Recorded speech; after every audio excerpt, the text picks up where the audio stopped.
ready to go. Okay, thank you. Hmm. Good evening, everyone. This is the Hideout Utah Town Council regular meeting of July 8th, 2021. Calling the meeting to order. This meeting is an electronic meeting. Due to the risk to health for COVID, we are entirely electronic. Nothing new there. We'll continue to do that until such time as this epidemic or pandemic is really dialed down. I'm going to take attendance.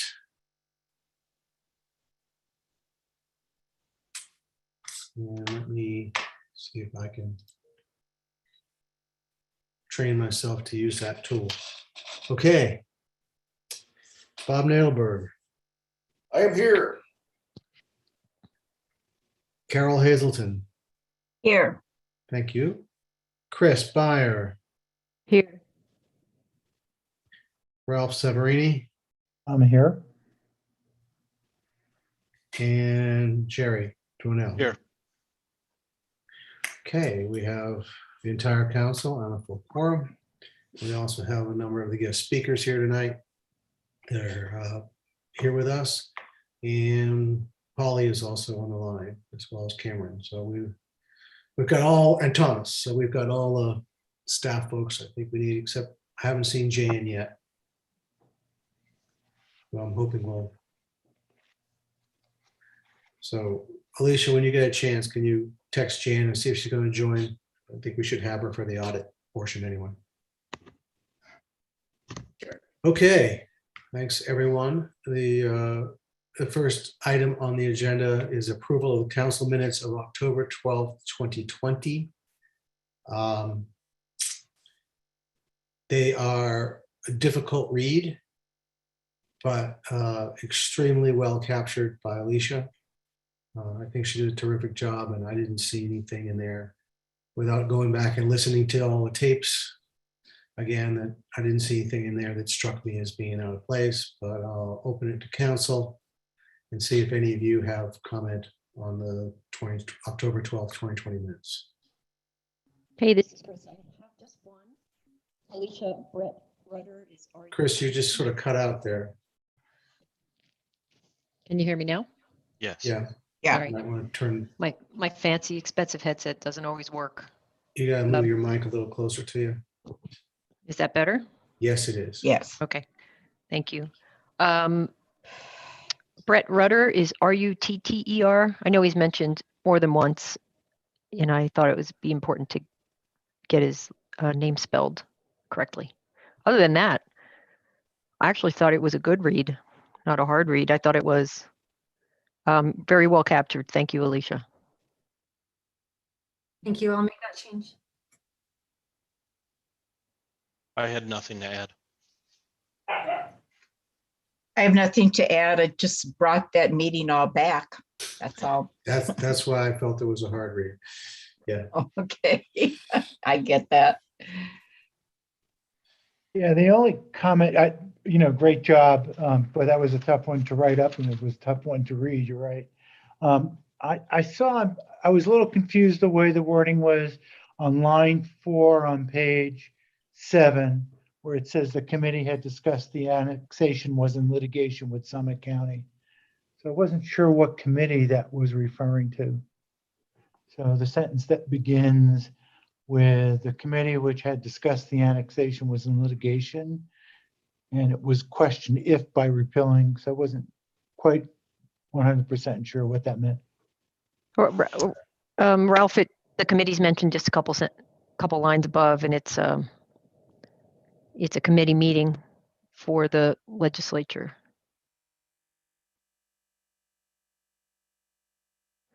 Can you tell me on the minutes what page it is? Yeah, it's page 7, line 4. Oh, line 4.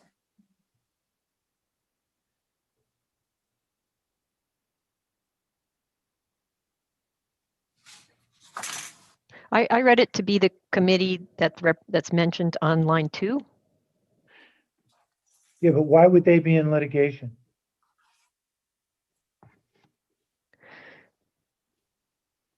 I read it that the committee that Representative Quinn read minutes from, that a meeting that committee held on this 19th, that the committee had discussed the annexation, was in litigation with Summit County.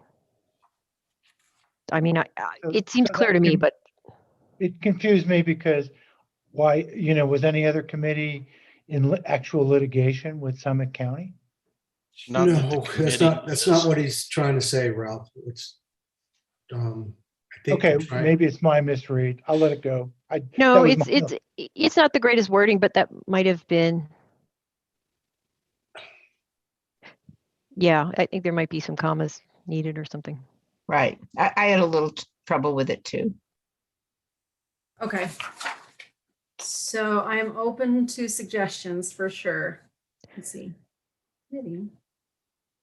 I'll let you rework it. Has that? I mean, it was just confusing to me. If you don't want to rework it, I made my comment. It's fine. Alicia, great job. So Okay, thanks. So maybe a comment after, so the committee, comma, which had discussed the annexation was in litigation with Summit County. Let's see. Had discussed maybe that the, Okay, yeah, maybe that's it. Because they weren't in litigation. It was referring to someone else in litigation. They were talking about the litigation between us and Summit County, not between the legislature, and Exactly. annexation was which in- is how I read it, but Okay, all right, yeah, that makes sense. So if I say the committee, comma, which had discussed that the annexation was in litigation with Summit County and it was questioned by repealing blah, blah, blah. You guys Yeah. okay with that? yeah. Sounds good. Alicia. Yes. I'll make those changes. Thanks, Alicia. This was so important on the minutes for this meeting. You'd really want to get this one right. Somebody might reread this at a later point. And just we want to be clear, I think, on this one. I agree. Okay. Any other comments on the minutes?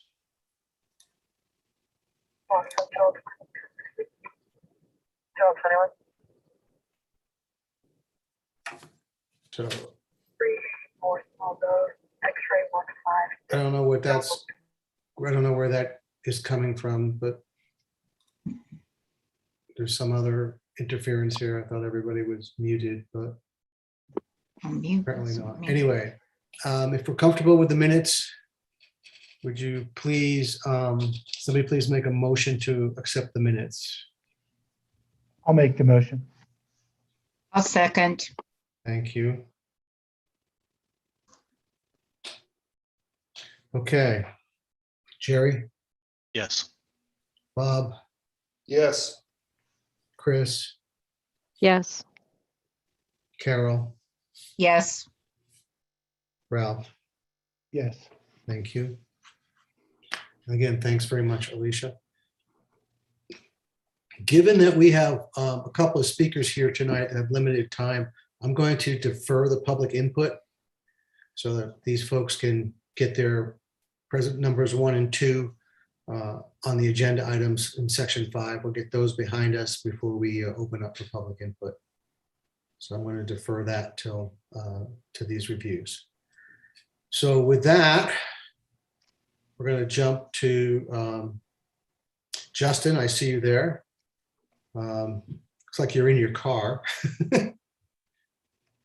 Let's see if we can get you off mute.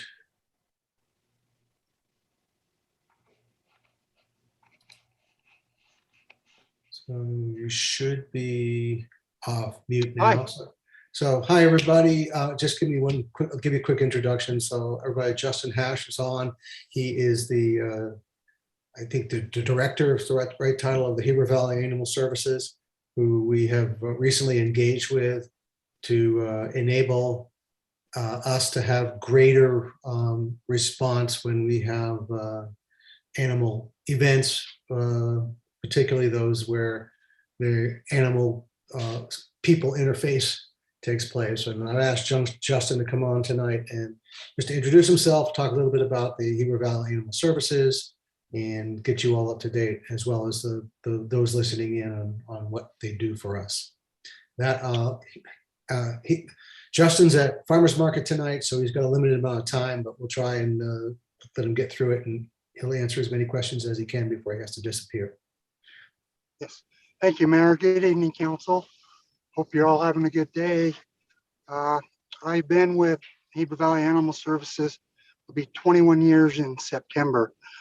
It's an honor to be able to provide service to your township, and been quite busy over there since the board and the mayor have spoken. So we provide we enforce leash laws, aggressive animals, anything that has a tail and 4 legs we deal with. So like I say, we're excited to be a part of your community and look forward to working with each and every one of you. So the Heber Valley Animal Services has a website, guys. Encourage everybody to go take a look at it. They also provide shelter services. And a month or so ago, we had a couple of more serious events in the community with dog. We had a dog on dog, but we also had a couple dog on peoples as well. And so Justin's team has been out and looked at that. And I've been sending council the minutes. They do a monthly report, and I've been sending that out to you guys. So I'll open the floor for council comments for Justin, if you got comments or questions. Yeah, hi, Justin. This is Chris Byer. I hope you're having Hi. a good evening too. Thank you. Yeah, we're really excited to have you engaged here. I did take a quick look at that report, and it didn't have a lot of, at least what I looked at, was just a list of calls, I think, from the different jurisdictions that you support and service. Yes. So when a community member needs your services, how do we arrange for that? Like if there's a leash law violation and you're the enforcement officer, or aggressive dogs, how do we engage with you? So the best thing to do would be to contact Wasatch County Sheriff's Dispatch at 435-654-1411. And that'll put you right into dispatch, and they can get us right on the radio. Or if it's after hours, they can call me, and then we can be en route over to address if it's a dog bite or an aggressive attack, we can address it right then and there. If it's a dog off leash, more than likely they'll send a deputy over to the area to see if they can find that. But yeah, the best way to reach us is right through our dispatch center, through the sheriff's office at that number. So thanks, Justin. Follow up sort of Chris's question, because I know there's privacy stuff involved as well. But the town has been contacted on a couple of events. The people impacted contacted the town and asked for help, and we've directed them. I don't know how do we determine if there was a successful conclusion with the impacted person, other than having them write me another letter saying they're unhappy? Is there any way that we can see, or not necessarily see, but figure out that you've been there and you made a decision or something? How does that work? Yeah, if you'd like, I could email you, like on the dog attacks, or dog on dog, dog on human. If you'd like, I could email you, Mayor, and let you know the outcome and and what steps we took and the action that was taken. I don't know if you have to do that each time, Justin, or you want to do that as a report. I don't know what you do for other constituencies. I don't want to make you have to do a lot of extra work, but at least on the ones that that we send you that come from the hideout.gov address, I think it would be good that we get some feedback on those, just so if we come in contact with the constituent who had the unfortunate event, we can at least be aware of what action was taken. Okay, yeah, we I don't can want to do get that. stopped on the street and somebody said, hey, that guy came out and he didn't do anything, or he came out and did a great job. I don't want to be surprised. Yeah, totally understand, and I respect that. And yeah, I'll send you a brief report of what happened and the steps that we've taken, and any legal action if there was any. Okay, great. Thank you. That'd be very helpful. You bet. Hey, Justin, this is Ralph. Do you also work with some of the more dangerous species of animals or serpents? I had a confrontation with a rattler in my who came up right to my backyard. Actually, was right onto my patio, and I just met it, who was coiled. I wasn't sure what to do with the sucker, so I just let him kind of crawl away after a while. But I just miss getting whacked by this big old rattler. So do you guys handle any of the more dangerous stuff, or what? No, we're mainly just the domesticated animals. But if you do have problems with rattlesnakes or a cougar or badgers or anything that coming down, let me know, and I can either put you in direction with the person with the Division of Wildlife, or I can even make that call and give the Division of Wildlife the information and a number to contact whoever is reporting that. Gotcha. Okay, sounds good. So like with rattlesnakes, they are protected. Yeah. They are a protected species. Any snake in the state of Utah is a protected species. The only thing that's not protected are the striped skunk and raccoons. About everything else is protected in the state. So, Good to know. Ralph, I recommend that everybody have a snake stick.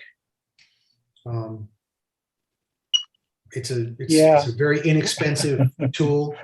One of my neighbors came over with one as we were figuring out what to do with this big rattler who, as I said, I missed it. He was like just pointed right at me, and I just backed up, just missed him by a hair, so to speak. So, Oh, wow. But we weren't sure what to do, and one of the neighbors had one of the sticks. But that's a good idea as well. Thanks. Appreciate it, because there's a lot of reports of different. I think Bob reported a mountain. Was it mountain lion, Bob? Yeah, we have a fair bit of mountain lion activity. We have coyote, as you know, and we live in the wildland urban interface, and we have wildlife. Yeah, So, and on the coyotes, if they're becoming a problem, I can always contact the state trapper. I believe he still lives there in the Camas area, so he's not too far from you. And like I say, if you have any problems with wildlife, if you want, just reach out to me and we can get the right person to get back in touch with you about it. great, thank you. Anything else for Justin? No, I just glad we've got enforcement officer for our leash laws and, animal nuisance violations and, aggressive or dangerous domestic animals. We live in a town now, and, people have to understand that they're responsible for the actions of their, pets. And so we just want everybody to live harmoniously together and follow our laws. And may I add, Mayor, that we're just not responding when calls come. I'm trying to get up there 2 to 3 times a week to do some patrolling as well. So So you'll see us up there quite a bit. That's great, Justin. Thank you so much. We're really glad to have you on board. And I'm sure the community is very, very comforted by the knowledge that you guys are available should there be an event. Thank you. All right. Now, No. Mayor, a question for you. Do we have a notice on our website that just instructs people if they've got? It was they in need our to- newsletter, Chris. I am not sure if it's on the website or not, but that's a good thought. I'll ask Alicia to make a note on that, and we'll look for that.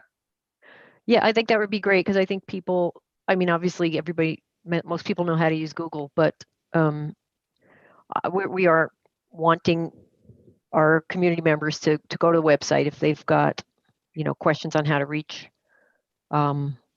reach important services like this. And they may call or contact the council members, and it's good that we have the information at hand. So thanks, Justin. Thank you. Okay, we'll let you go, Justin. Go manage the market. Thank you. All right, Have a good great evening. night. Thanks. All right. The next item is we have the auditor. Amy's with us tonight, and I think Jan's on now. And let's. I don't know how you want to do this, Amy. I don't know if you want to go through the entire audit. You just want to pick a few pages. I can scroll to whatever page you want, or I can let you project. I can let you have share screen share if you prefer to do that.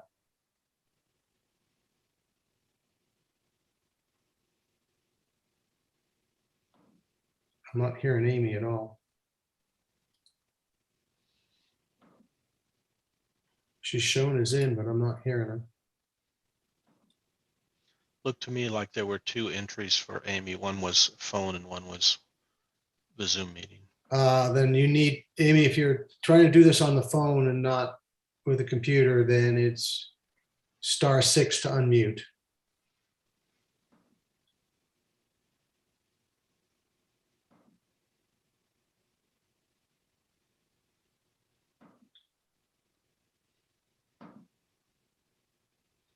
So Jan, could you give her a call and see Yeah, what's the problem? Because it looks like she's here. should we go on to the next issue and then come back? Yeah, I can do that and accept the next. Yeah, I can do that. We're just going to defer. We'll just defer public input till we get her back on the line. So Okay, we'll jump down. So the next item is the continued discussion of possible action on the sewer master plan. Last time we discussed this, the council had asked to receive and review a chance to review the sewer capital facility plan. That has since been issued and available to you for some time now. In consultation with Ryan, we are recommending to council that we adopt the sewer capital facility plan as presented, recognizing that it is a legal requirement that we have one, and that while it doesn't have all the answers to it, we're still working on what the recommended solutions will be to some of the problem areas. We'll come back to council with that proposed plan, but this is I don't think that should keep us from adopting this. So again, my recommendation is to move it forward. But we'll take input from you all, see where you are.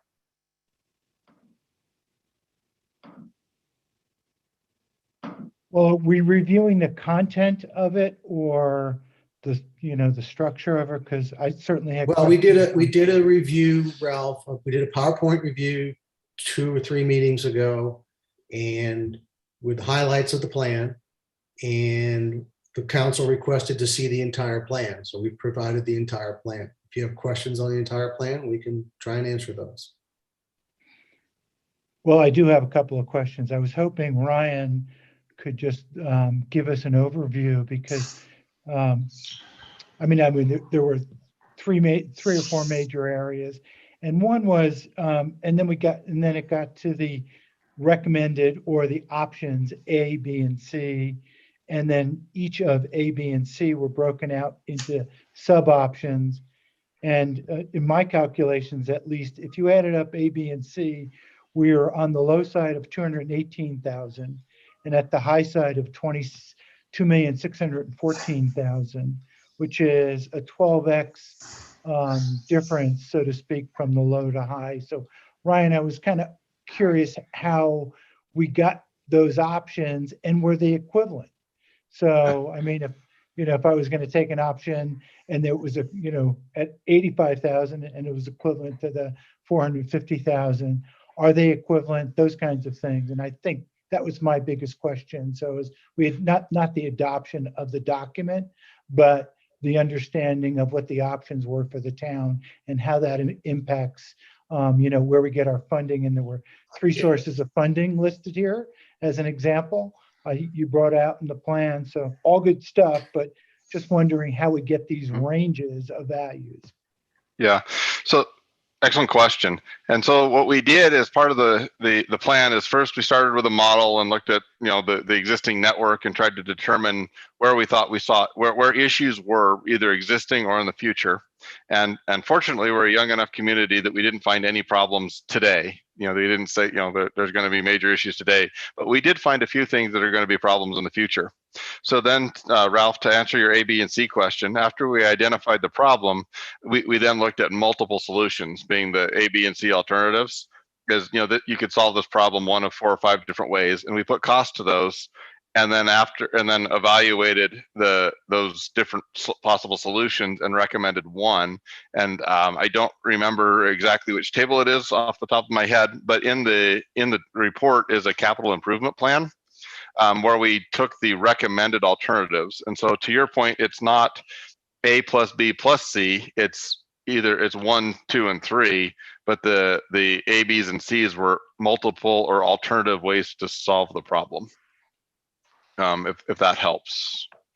No, I got that. I was just kind of curious how, like in A.1, A.2, A.3, A.4. So here's 4 options with the low going from 53 to 128, or more interestingly, in option C for the third issue, which was, I think, I can get to this, the new 6-inch pressure main to JSSD lift station. It ranged from 218 to, from 29,000 to 1,322,000 across those options. So yeah, I know you're kind of looking at the same thing. Are they equivalent?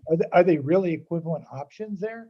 And so I was looking at that, and then I was thinking, are there any interdependent options here? So must we do, part A before part B? And, so are there those dependencies? So I was hoping you would help me understand this a little bit better, Ryan. You bet. And so, yes, when we looked at alternatives, so first we identified the issue and said, okay, what's the solution? And to your example there on the force main, there was a wide variety of solutions. One is run a whole new pipe for, I think it's like 2 miles, and it has an exorbitant cost. And then we looked at other solutions and found out that there's a better way. And so we didn't recommend the expensive, cost was a major factor in what a recommendation was. It wasn't the only recommendation, because sometimes spending a little bit more money solves 2 problems to your interdependency question. For example, one of our recommendations is that all this sewer right now for Soaring Hawk and Golden Eagle flows under the highway and down to our lift station, and then is forced back up. By connecting that directly to the JSSD line in the highway, we reduce the amount of loading on the lift stations and the carrying capacity, and reduce the needed carrying capacity through the system. And so that solution helps with the 6-inch force main, because we have less sewage that we have to pump. And so there absolutely is an interdependency. And so we didn't always pick the low cost alternative when a slightly higher cost on option 1 prevented the need for option, for needing to do an option 3. We looked at it more holistically.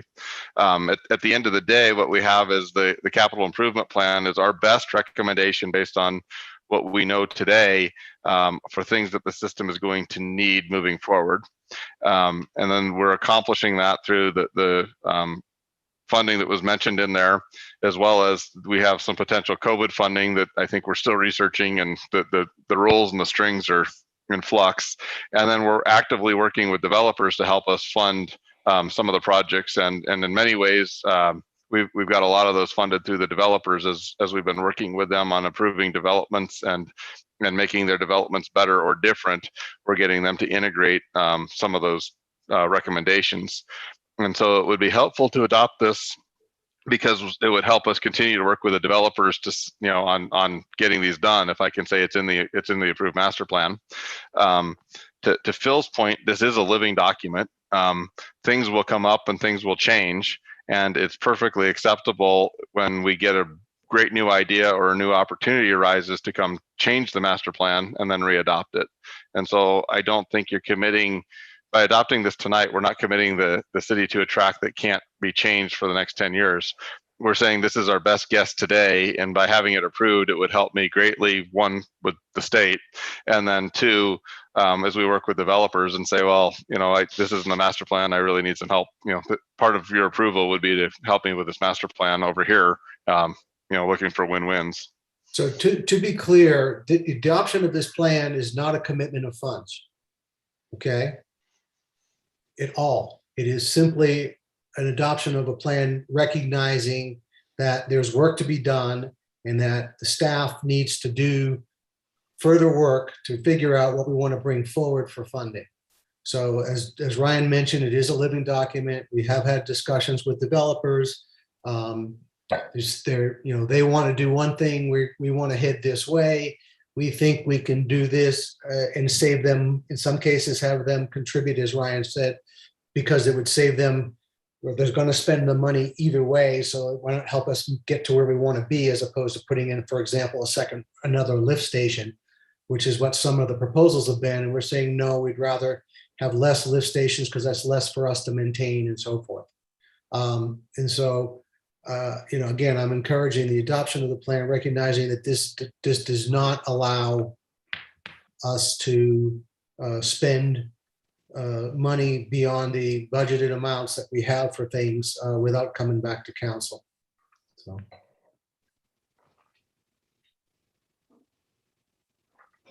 And when we have a strategy, because we have to do work, for example, what Ryan just talked about, separating the uphill side of town from the downhill side of town, we have to do work to really understand what that is.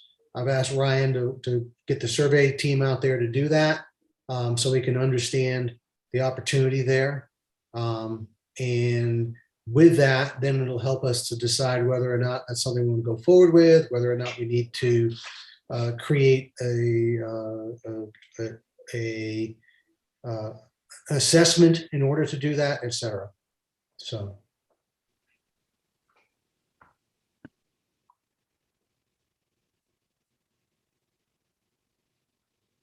Other questions for Ryan?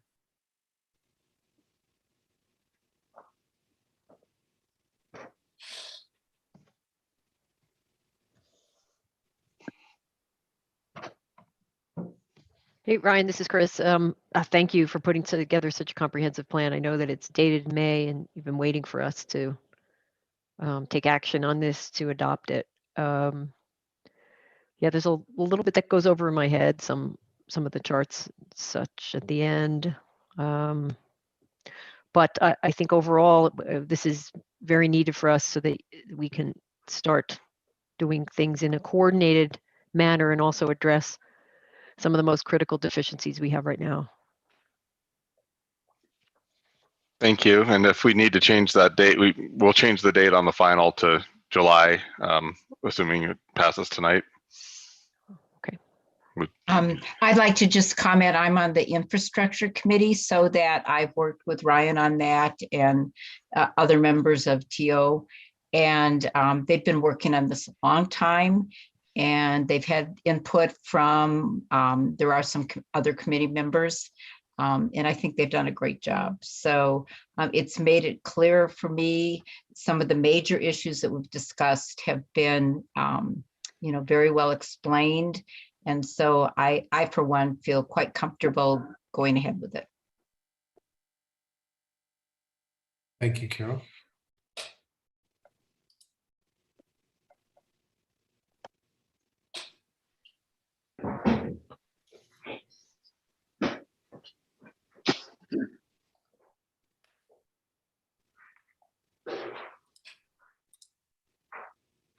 So if there are no further questions, if there's at least one council member to put this forward as a motion to adopt, we can at least have that vote.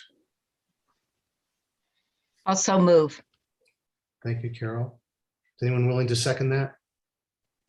I'll second. Okay.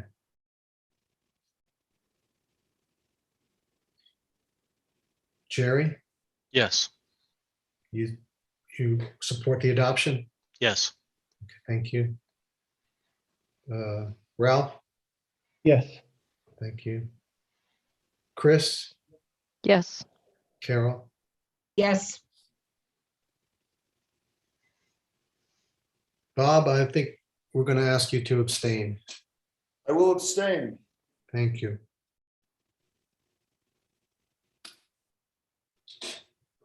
Motion passes to adopt four to nil with one abstention.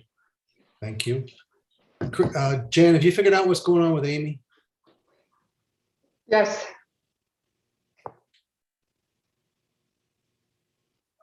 Okay, so do we think she can, she's waiting to be admitted. she's been admitted Okay, and she's unmuted. I just don't know if we can hear her.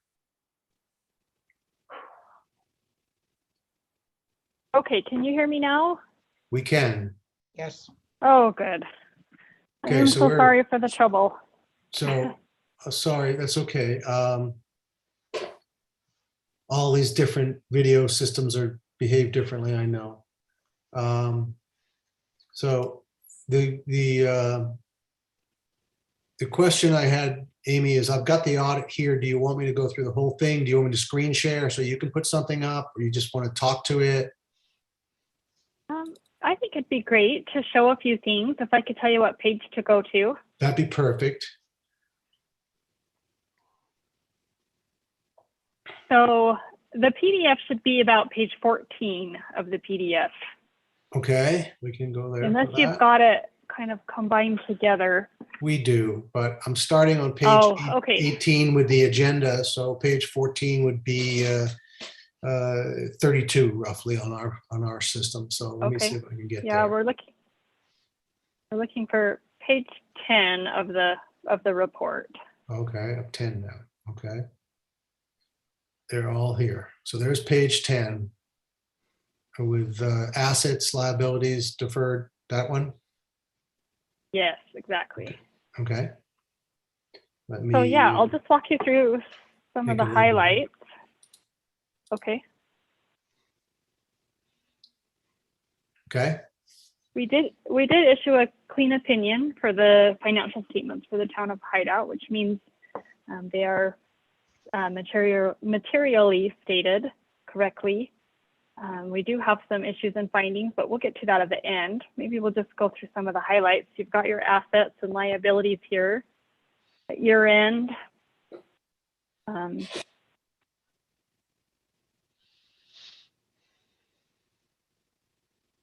I'm wondering if we're looking at the wrong page again. Are we still on page 10?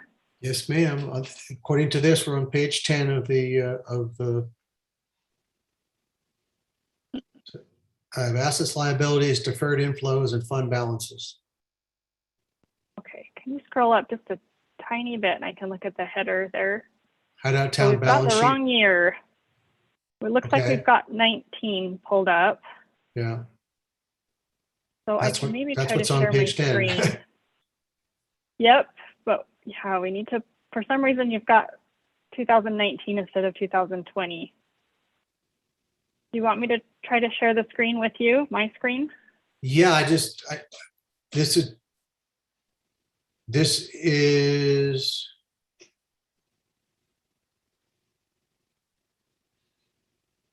this is what, I thought this was what you gave us in the audit package. So unless, Alicia, you've got the wrong package, possibly, I don't know. But yeah, I'll let you share. Let me stop sharing if you can share. Okay, yeah, I apologize if we got the wrong information over to you. Great for comparison. Right.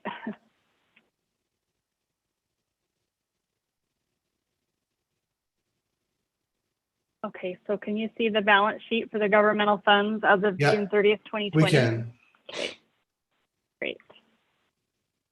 So total assets at the end of the year are 1.2 million.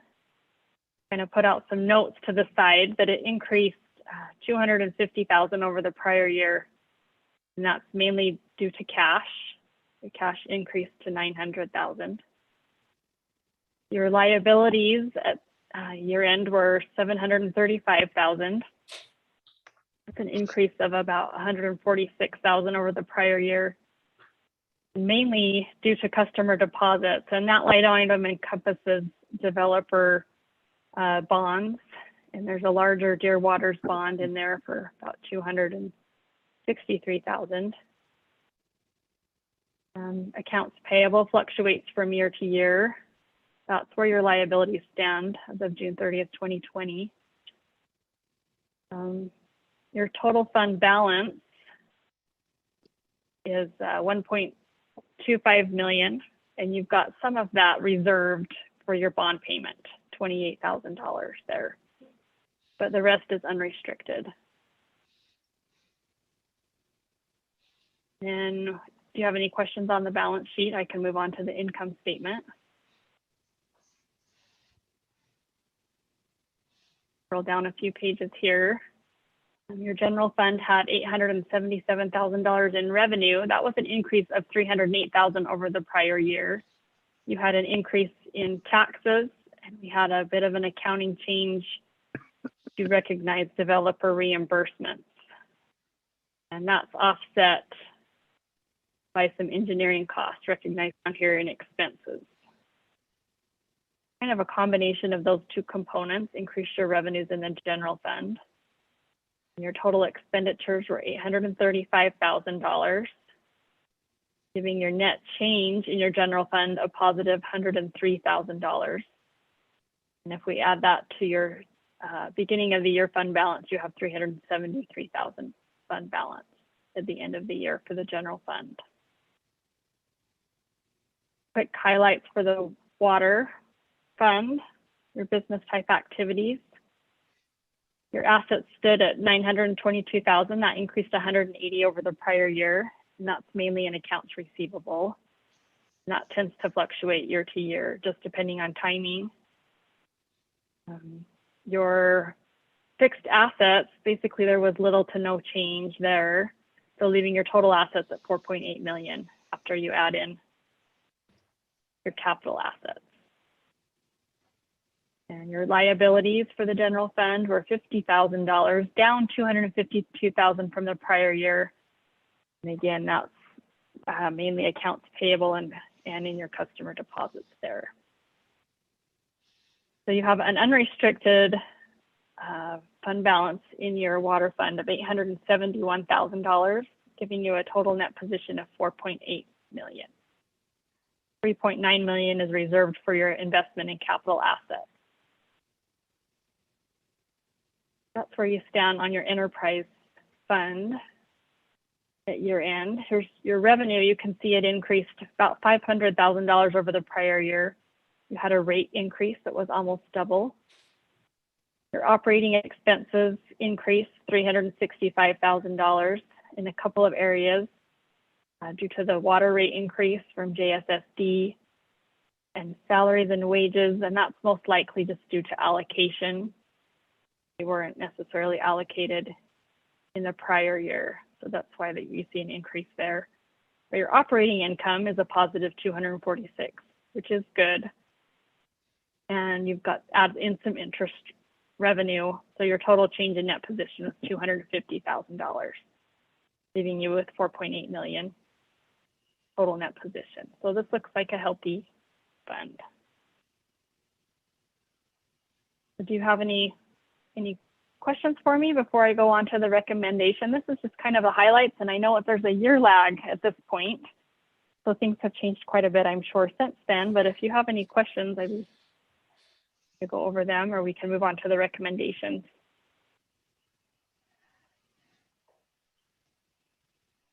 Just Okay. want to comment that, you know, this is due to, you know, a great deal of work by the staff in trying to make sure that our income flows are sufficient to operate the town. And appreciate the work done by staff to get us to the point where we're actually showing with reflecting, at least as of last year, a very healthy balance sheet. So that's good news. Okay, great. We do have some findings. There are a few in this bound audit report that is submitted to the state, and there are a few in a separate letter to management. So I'll go over this first schedule of findings. You're able to see this, correct? You can follow along. Yep. Okay. So we do appreciate the efforts of Jan and Wes, and although there are several recommendations, we can see progress, and recommendations are always just a way to continually improve. So I don't want this to necessarily reflect negatively on the staff, as they have put, as the mayor said, put forth great effort. But there is some room for improvement. And I think Jan and Wes have a good understanding, and they called me and wanted to know exactly what they could do to get these resolved. So they are aware of these issues and want to correct them. So the first one is material misstatements finding that management's responsible to maintain accurate financial reporting.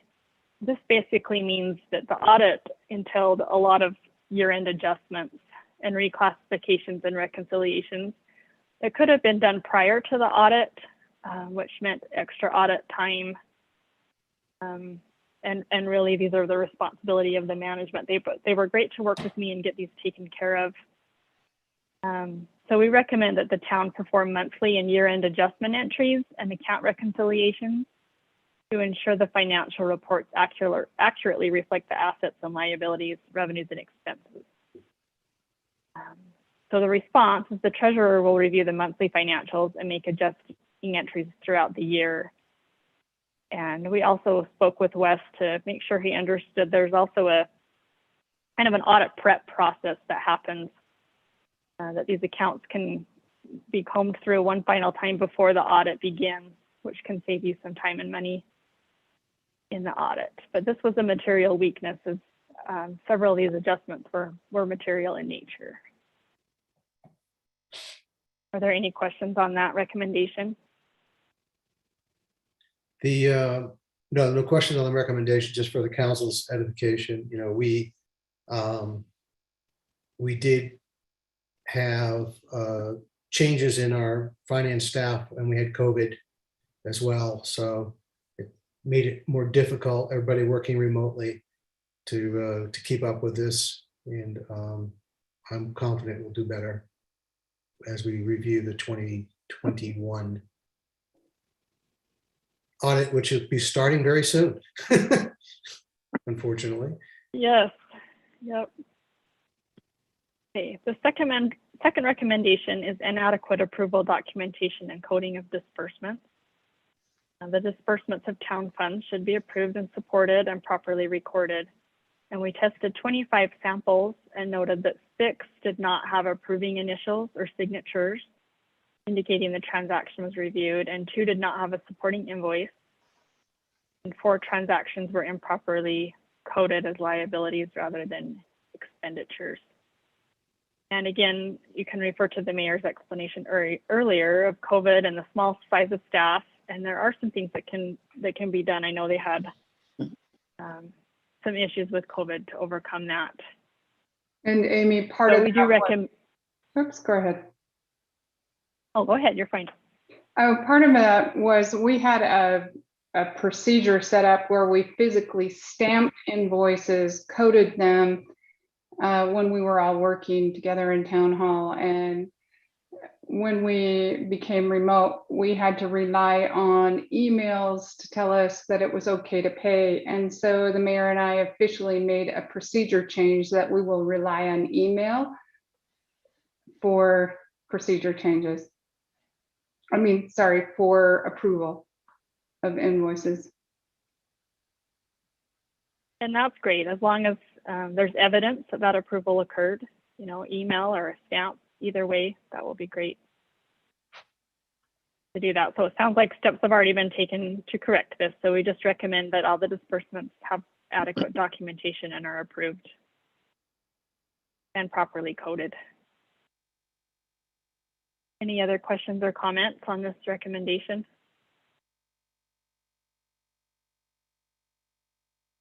Okay, the third recommendation has to do with separation of duties over cash receipts and cash disbursements.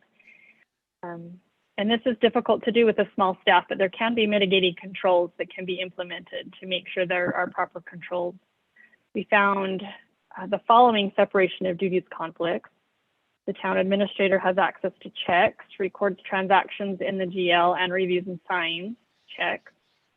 Number two, the town administrator has access to credit cards, enters transactions in the GL, and reviews process transactions.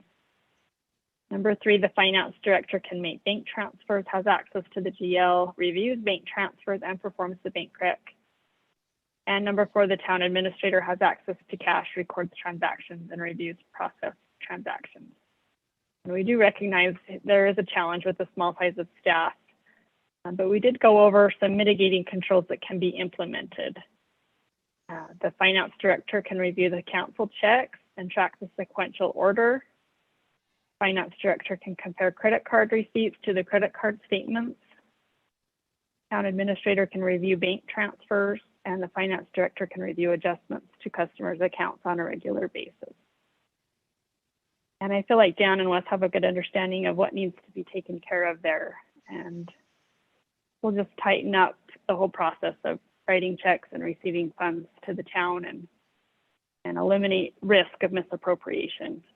The other thing we've done is we've added we've replaced one staff and added a second finance staff to increase the separation of duties, which will help a lot.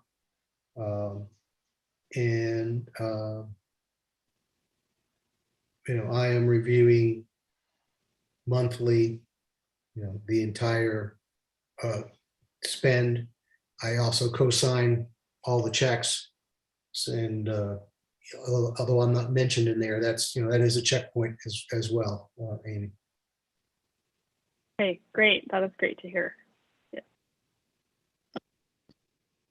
So getting someone, we got a new employee in the budget, and just I'm really happy about so far. She's excellent.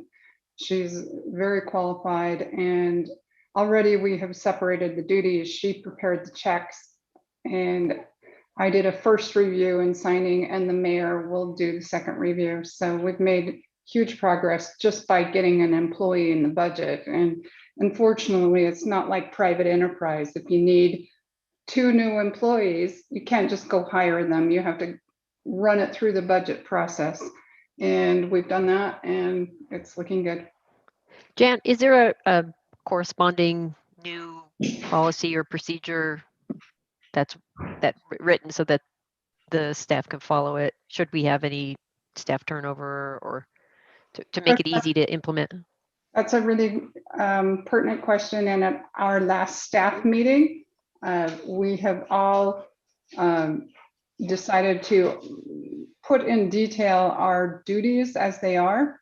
And Alicia is compiling those for us. And we also have a meeting set up with Jake McHarg. He's a financial consultant that's on the 16th at 7:30 in the morning. But we're all committed to working this out to increase our efficiency and address these fraud risk issues. So we had that project in the works. So the mayor will be at that meeting at 7:30 in the morning, bless his heart. He's got a busy day that day with a hurry. But yes, we've got things happening, so we're addressing the issues. So you'll eventually Okay, get a great. policy and procedure created? It's really, I guess, the Yep. question okay. Yes. Yeah, you're working on it. First steps now are to make sure everybody understands each other and what they're doing. Absolutely, but we will probably be making changes.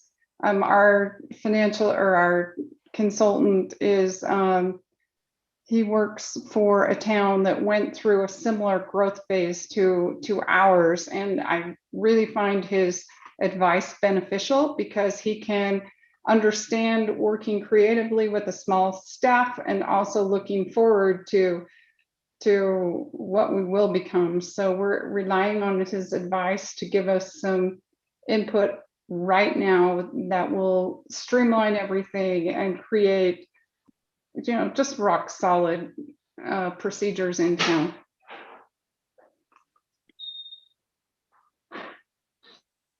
That's a great question. I think that will be great. That will help the town a lot to have some policies and procedures in place there. The final recommendation we have has to do with state compliance and specifically budgetary non-compliance. As you're aware, towns may not make or incur expenditures in excess of total appropriations for any department in the budget. And as of June 30th, 2020, expenditures in the general government department were in excess of appropriations by $20,000. And the water fund expenses exceeded budgets by $83,000.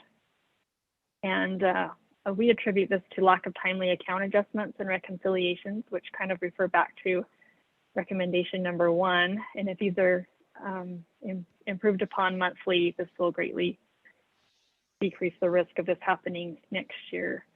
And again, so your response is that the town council will review the budget and monthly financial report. Yeah, we've been doing that quarterly as a council. So we're going to have to move to that, which is going to put some pressure on the staff to have everything ready for that. So hopefully we can do it no worse than 1 month in arrears. That we can look at it. We can't look at May and June, but we should be able to look at May and July. So I guess what I'm trying to say, because they need time to put that together and make the adjustments, and the council meeting comes too quickly after the end of the month, I think. But if we get that timing right, we should be okay. Our new employee, Chris with a K, has experience in monthly financials. So the overall plan is to move those financials from Wes in-house, and Okay, good. they will be unaudited, but then we'll have Wes be able to do the audited. Okay. Perfect. Okay, great. I'm going to switch tabs and you let me know if you can see this communication with governance letter. Okay, great. So here's the remainder of the findings is in this letter. Let me scroll down page 2. So 2020-5, we have miscalculated building permit fees. And according to the fees and rate schedule, building valuations should use current data from the ICC. And we tested 5 samples, and 1 of the 5 used values from outdated ICC tables, resulting in an under-calculated building permit fee of $1,164. And this wasn't a large amount, and 1 out of 5, that's not too bad. So that's why this letter is not in the bound audit report, but something to bring to the attention of the council that we recommend that the town use the latest tables available. We addressed that issue and we're good. Okay, great. Item number 6, unsupported vacation balances. The vacation balances of the Public Works Director are based on employee record only, and they are not tracked by the town. And these balances, they ultimately result in payouts to the employee upon termination, and we do make an entry every year on your books to make sure that is accurate. So it's important that the balances be tracked and reviewed by an independent individual. in the works. So So, Utah retirement system requires that as well. And we need to implement a policy because only Kent had some grandfathered vacation from administration that predates us. And so that was the issue, but we are working on coming up with a policy to present.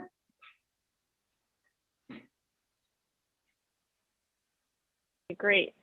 The final recommendation, let me see. So, kind of frozen up a little bit here. But it's non-compliance with state requirements. The first one is that within 3 business days after approving minutes of an open meeting.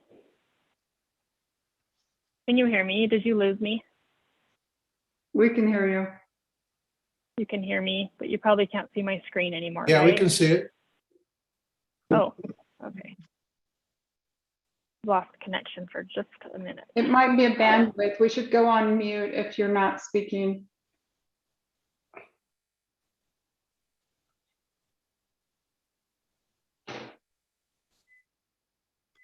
Your screen's not moving if you're trying to scroll, Okay. Okay.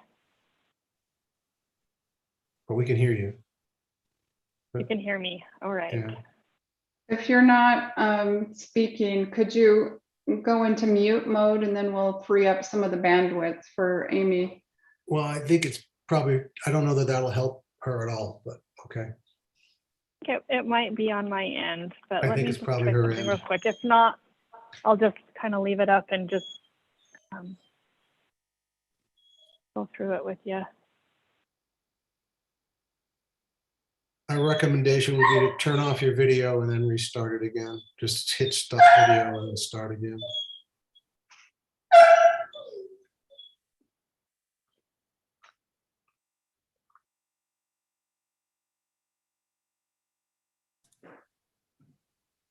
I think You may have to share again too. I think we completely lost her.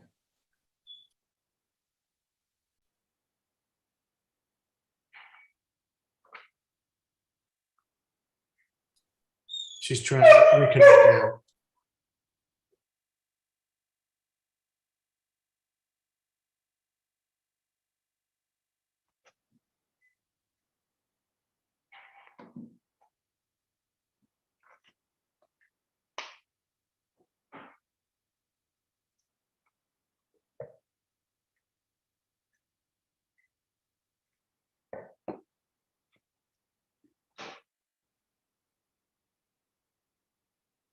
So Jan, do we, for some reason, we seem to have the wrong report in the package. So do you have a copy of the one she's sharing? Because I can share it instead, or you can.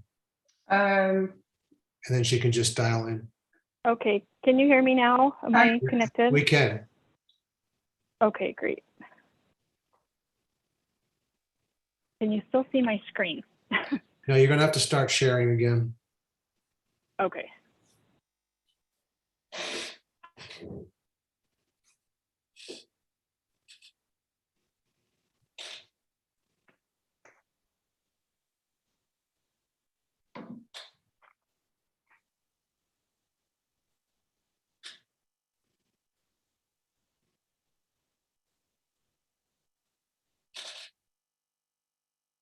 Down the bottom of your screen should be a green button. It says share screen, if you're not familiar with this.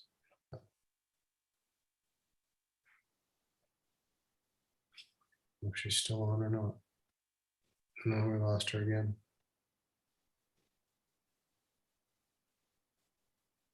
She's gone.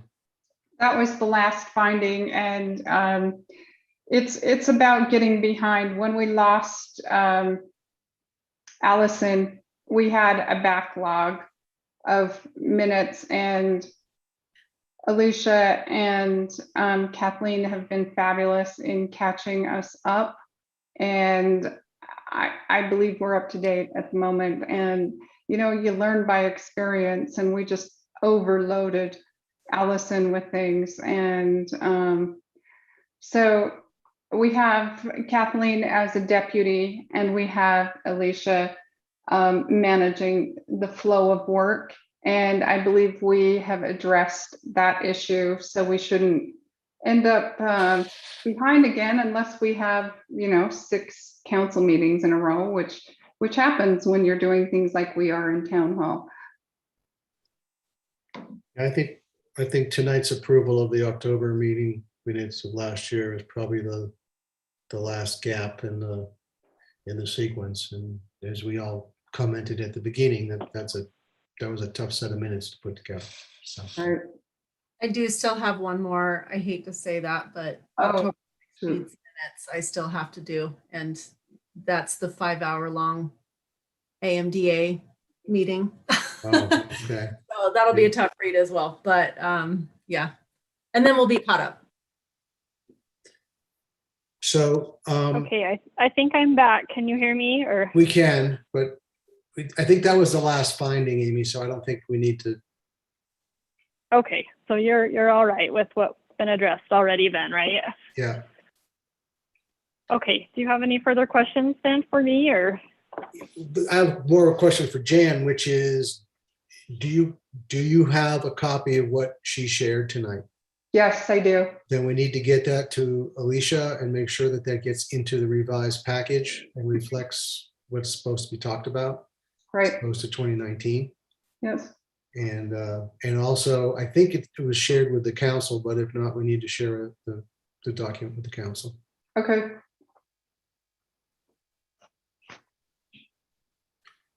Thank you, Amy. Questions for Amy Okay. from council? Thank you, Amy, and especially thank you for your patience. It was difficult. Amy got COVID right when we started, and we had to do some workarounds, and then, year end happened, and I wear a lot of hats. I do year end accounting and reporting W-2s, all that kind of stuff, and we just had to move through it. And thank you, Amy, for your patience. Same to you. Thanks, Jan and Wes. You're good to work with. It was quite the process, but Well, we'll do we better made it this through time around. We're going to Okay, give you a that couple sounds weeks great. before we start again. Right. Okay, great. We'll let you have the rest of July off before we start this process again for the year that just closed. Okay, that sounds great. Okay, well, have a good evening then. I guess I'll just bow out unless you need anything else from me. That's great. Thank you so much. Okay, thank you. Goodbye.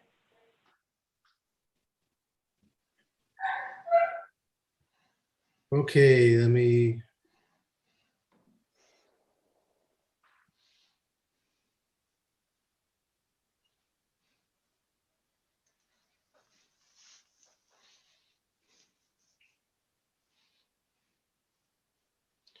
Mayor, are we going to come back then to the public input now? Or are you going to hold that to the end?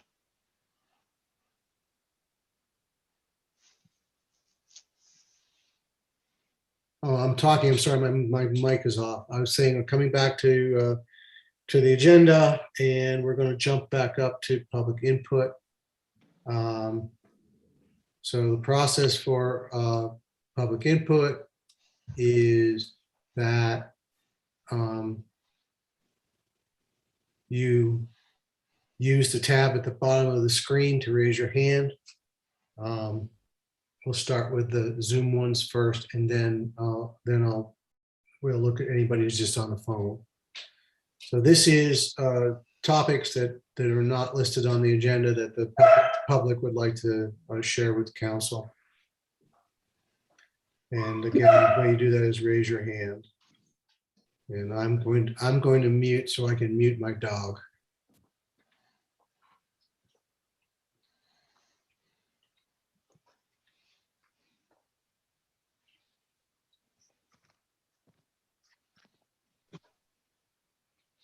So I will say I received a letter, and I'm sure other council members did, from someone concerned about the speeding on Shoreline Drive in the Deer Waters area. So I know that has come up before. So I wanted to bring it up here again and see what is underway in terms of mitigating that that ongoing issue.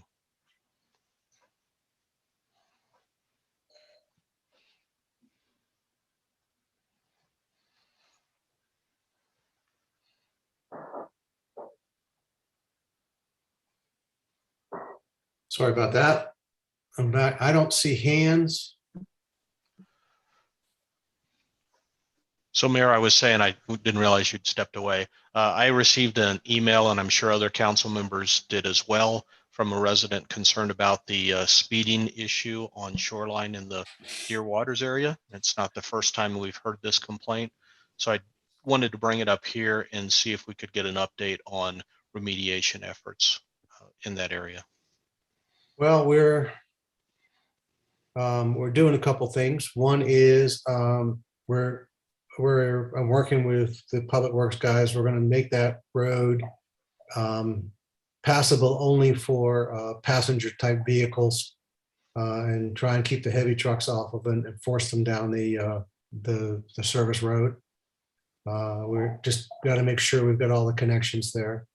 But then we'll be putting in basically serpentine entrance to force that big trucks will not be able to get through, because they don't have the turning radius.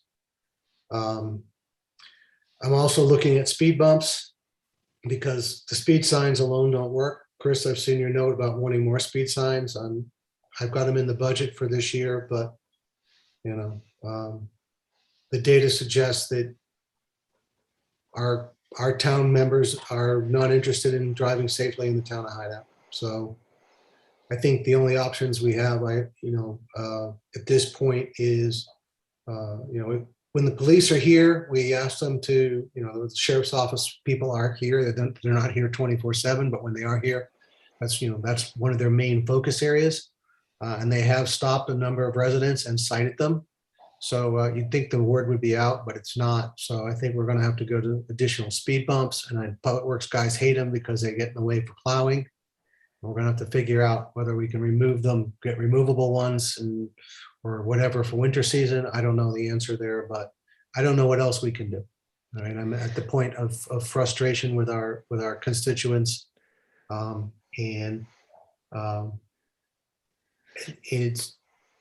we have to do things that are going to slow them down. Somebody putting in, like I said, we're going to be putting in gates that will force you to slow down, because you can't get through them any other way. I'm calling them gates, but they're basically reduced width entrances into areas. So you'll have to slow down, and then speed bumps. So a follow-up to that, if these serpentine entrances, what's the impact there to public safety? Are ambulance and fire going to be able to? They can be moved out of the way. They're not permanent. Okay. And do we have any statistics from our speed, the digital speed? There's statistics. I haven't had a chance to download them, Jerry. I'm sorry. I'm the engineer of record for that program, and I haven't had a chance to do it, but there is a recording on the speed signs. It'll tell us what we're doing. Yeah, it'd be interesting to know what percentage are in compliance or close in compliance, or I know the message changes as the speed changes. So. Yeah. Gary and Mayor, I'd like to speak to that. When I come in off of 248 and I come down, Hideout Drive, to the traffic circle, and the sign is flashing, and I truly do try to slow down, and it'll flash at, like 23 miles per hour, 22 miles, but I love it. I mean, it just reminds me to slow down. And then I stay slow down for the rest of my time at Hideout. So for me, it's working. Yeah, no, I agree, Carol. Mayor, when you said they don't work, I actually think they work on many people. Carol's an example. I'm another one, because I always seem to hit that sign at the same high speed limit and remind myself that, oh yeah, slow down. Yeah, so I love them. I think when they're strategically placed like that, they actually help. They're not going to stop the some folks, they're just going to think it doesn't apply to them. I personally chased down a resident part-time resident who lives in Rustler the other day who both exceeded the speed limit by more than 15 miles an hour and went around the roundabout the wrong way. And when I confronted him about it, he said, "Oh, gee, sorry." So, I said, that's incredibly unsafe and you should know better. But I'm going to echo Chris and Carol as well, because there are certain parts in town where if you're not braking, you're over 20 miles an hour. And it's a good reminder to say, oh, yeah, I guess I need to apply the brakes here, because you can't just coast down North Hideout Trail or you're going to exceed the speed limit. So those signs are a couple of $1,000 a piece. We've got 4 in the budget for the current year. Have a note to go ahead and order the next 2. So Mayor, I got another letter from a resident in Soaring Hawk also looking for something to help control the speeders there. So the intention would be to put one up on Longview towards your end of town coming out of Rustler. And then I'll put one up in Soaring Hawk with the next 2. I mean, that's something to remind people. It is. But I think it works. Well, there is data available. I'm hoping that we're looking at doing some additional staffing that's in the budget for Public Works, and hoping that I can hand off the extraction of data to the Public Works team or with the new staff to take that on so we can get better data, Jared. And long term, maybe we also consider buying more hours from the sheriff's department. We can certainly, review that. I think, that we'll have to decide on that. From a budget standpoint, we don't have more hours right now available for us, but that could be, as you say, a long-term solution. But I really think, as awful as they are, speed bumps work. People hate them. They hate getting beat. They're going to be big ones, because they're not going to be little smooth ones you can just drive over and just shake your car a little bit. They're going to be curb-sized bad boys. So you'll have no choice but to slow down or rip the bottom out of your car. But What about cameras? we have cameras, but cameras, couple things on cameras. One, they don't help much at night because to get night vision stuff's real expensive. And you have to capture the car, the plate, and the driver to be able to turn it into the sheriff's office. We do have a camera set at the roundabout, and we do use that particularly for those who violate the direction of flow of traffic at the roundabout. I think I'm also at the point where working with engineering, we'll put curbs back in and coming into the roundabout. That'll also cause people to have to slow down and think about what direction they're going, because you have to drive over a curb to go the wrong way. Yeah. So I think, concrete's pretty cheap. It's just a pain for the plowing guys, but it's cheap. So that to me is the next step, is to figure out where we're going to go put concrete. Maybe there's also a removable solution there too, because the winter months, I don't want to really impact the crews if we can, because they're busy and they've got a ton to do. So if there's something removable in terms of that curbing that could be placed there during some of the speed bumps are removable. The problem is, how do you seal them up from the winter so that they can get them back in again? So we got some work to do on understanding what the options are there, but there is technology available.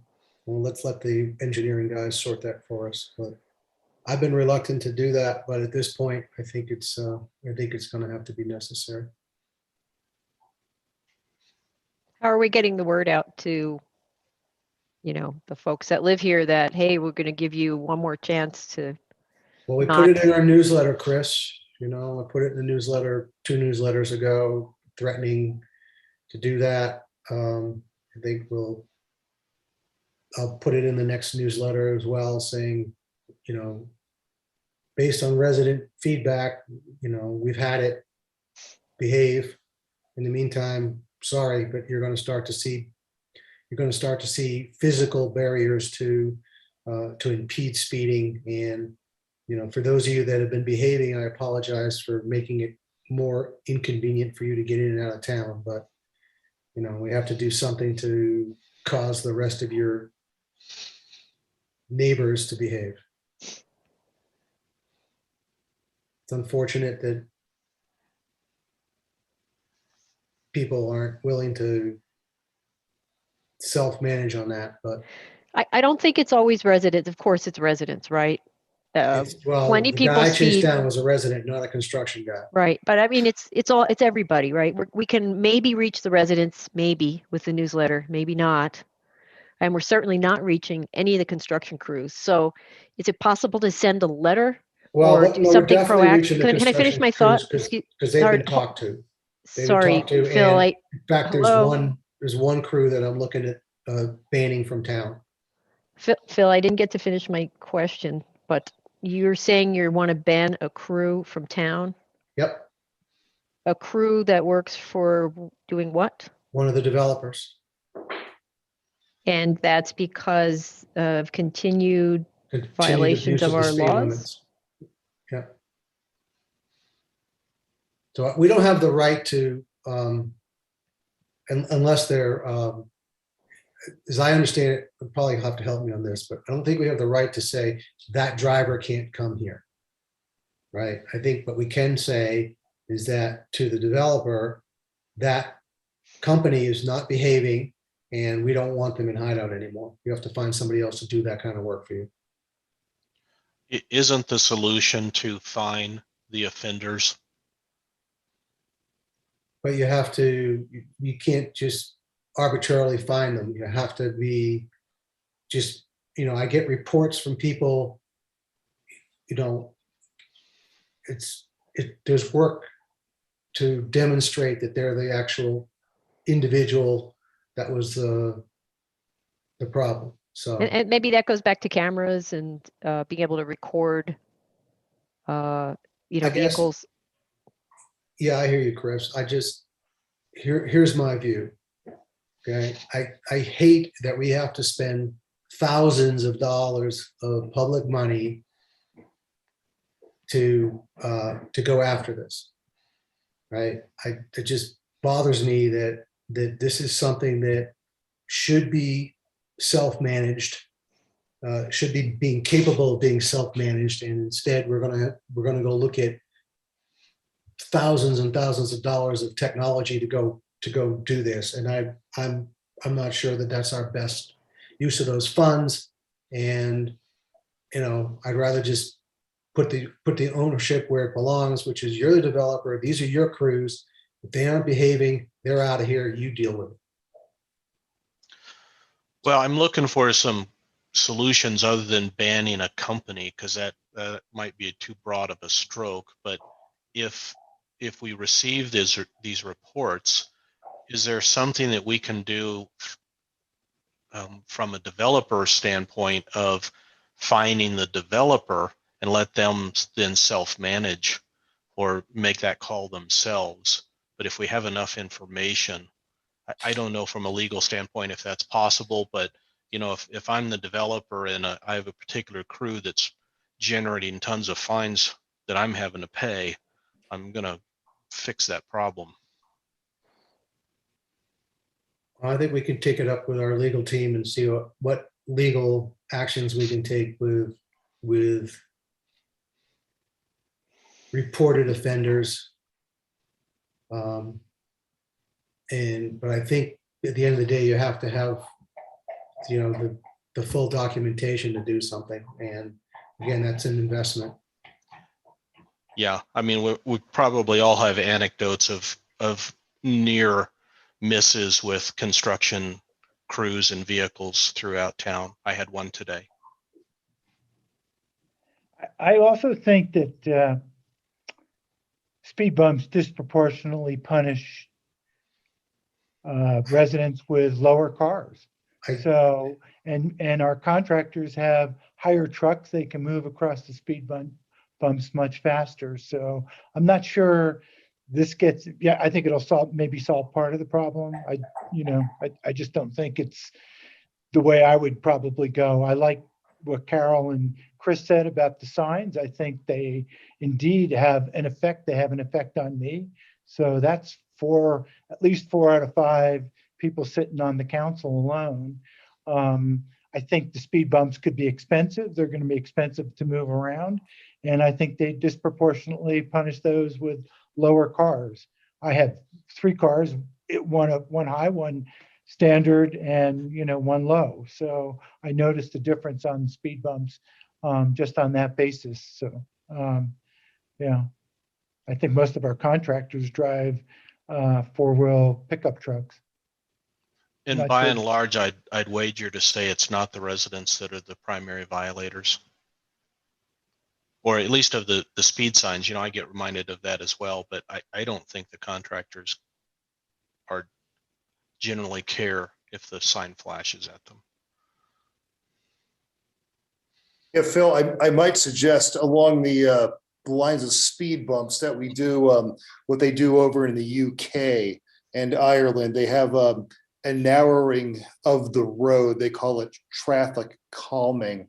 And those would be easy to install and remove during the winter months, where basically we could have some breakaway plastic bright colored poles that would effectively narrow the road, forcing people to slow down. The same effect a speed bump would, only without going over the bump. But I also like the idea of holding the developers accountable with either fines or maybe they get punished, they get grounded from working for X amount of period of times, if that's something we can legally do. Well, one of the things we're working on is to give these guys parking permits, and we can pull their permits. That we can do. So we're just got to get that in place. We talked about giving them colored permits that are good for 90 days, and then they have to get new ones. And if they don't have a permit, they can't park. And that we can cite them for. So that's the other piece that we can enact without needing a bunch of cameras and stuff, is that, if they're observed and we know which vehicle it is that's observed, we can just pull their permit. Yeah. Hey, Mayor. First of all, I want to thank Ralph for mentioning the low cars and Bob for proposing a solution. I think sounds good. That calming solution, which is temporary, can be removed for the winter. Now I've forgotten what I want to say. Yeah, I like that idea too, Bob. That's a good thought.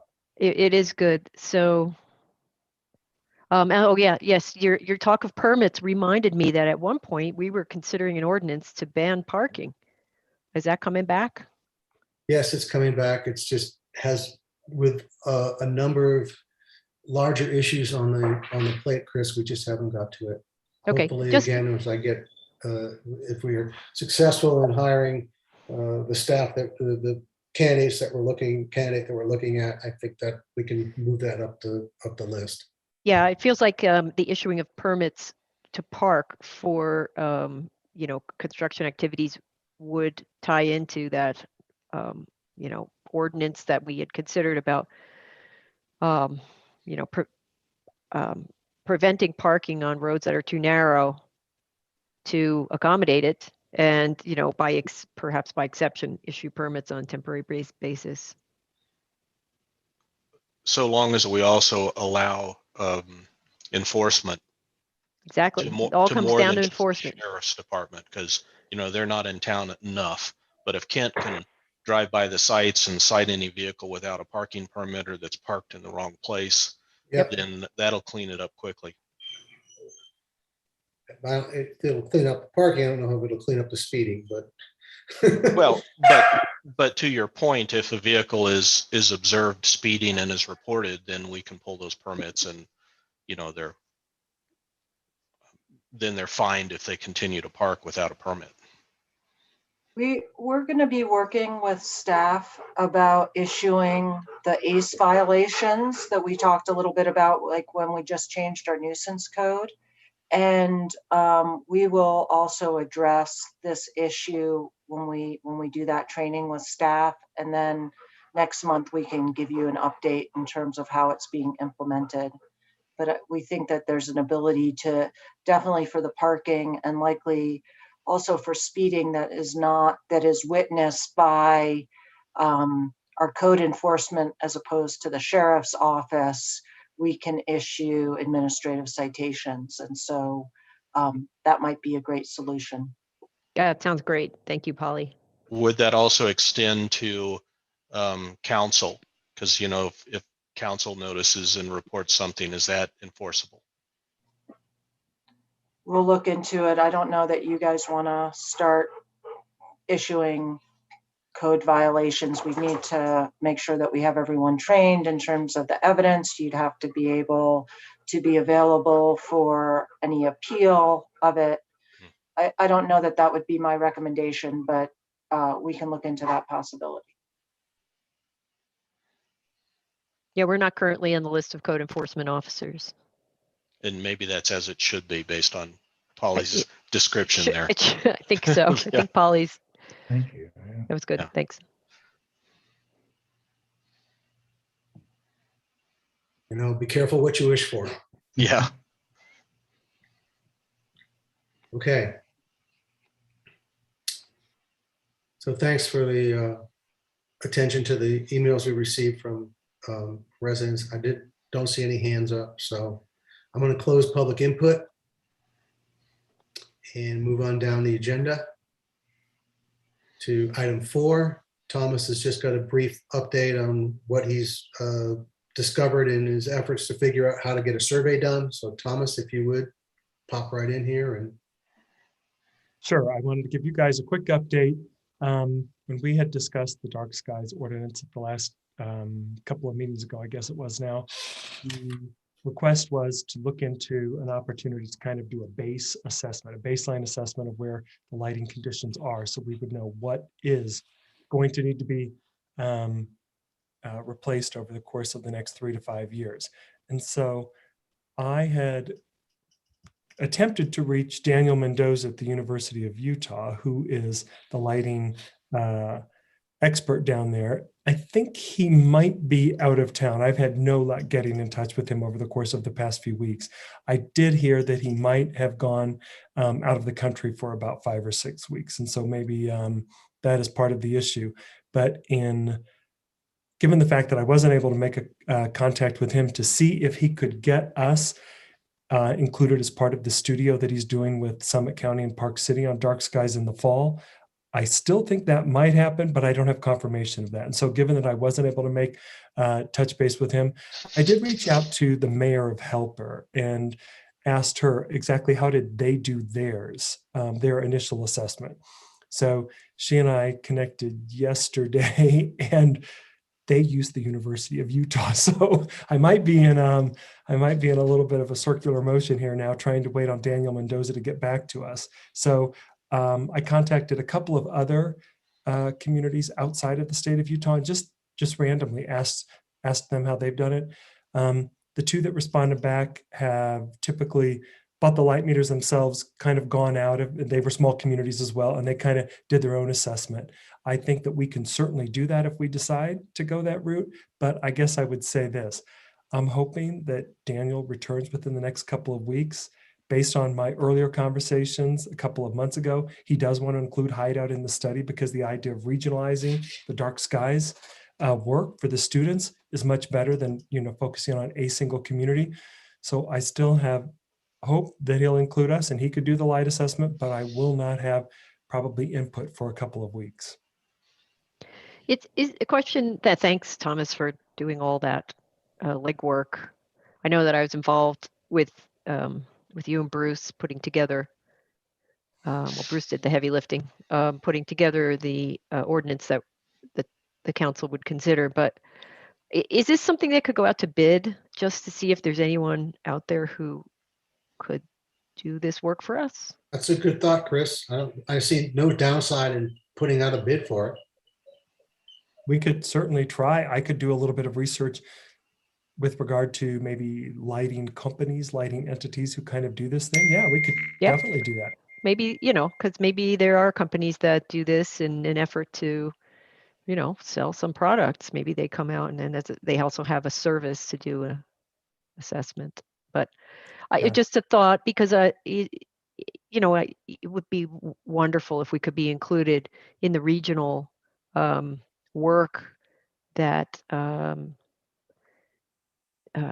Daniel, is it Mendoza, is doing? That's right.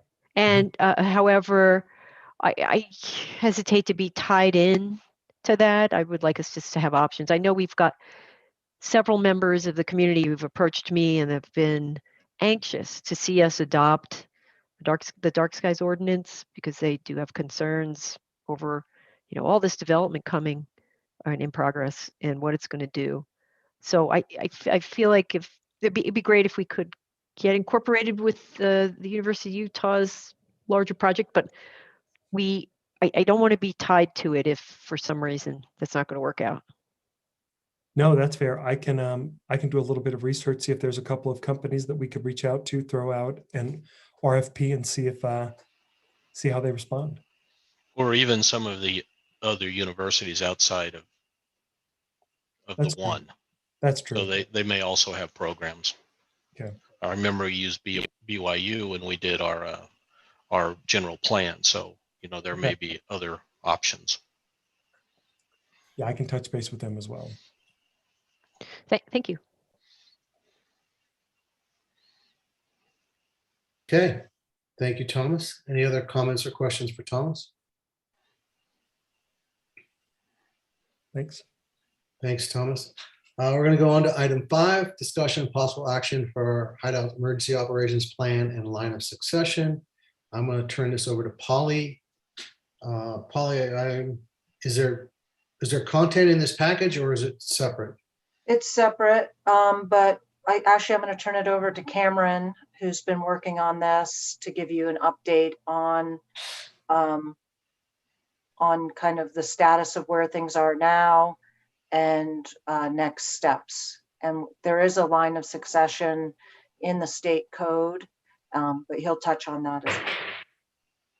Okay, Cameron, I've set it up so you have the ability to share if there's something you want to share visually. Yeah, there's a long document, but it's like 64 pages, so I don't know that it would be helpful.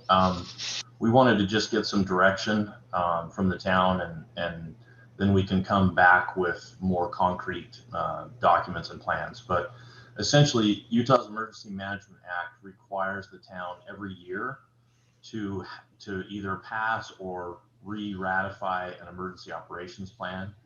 As part of that plan, you have to designate 3 interim successors that would manage that operations plan. And then you have to identify an emergency alert system and then the individuals that can activate that.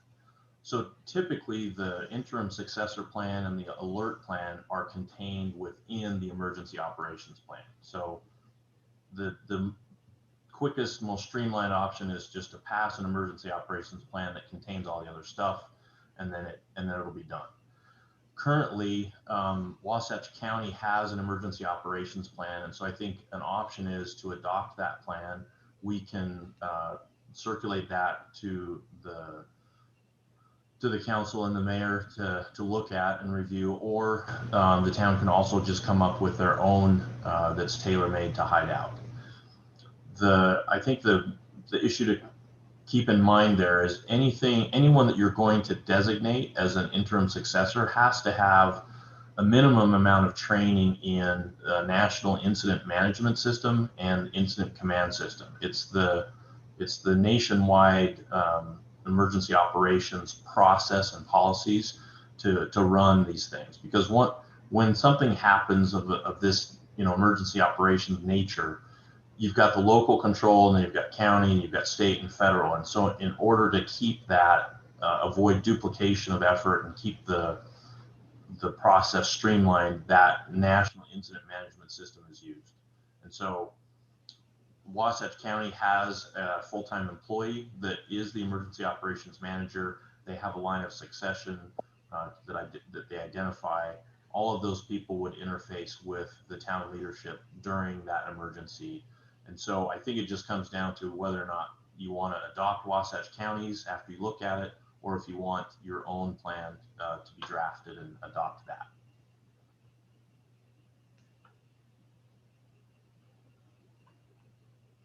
So I guess, obviously, I think we should steal shamelessly and see how much of it applies. It is a public document, and we ought to, leverage as much of that in the county services as much as possible.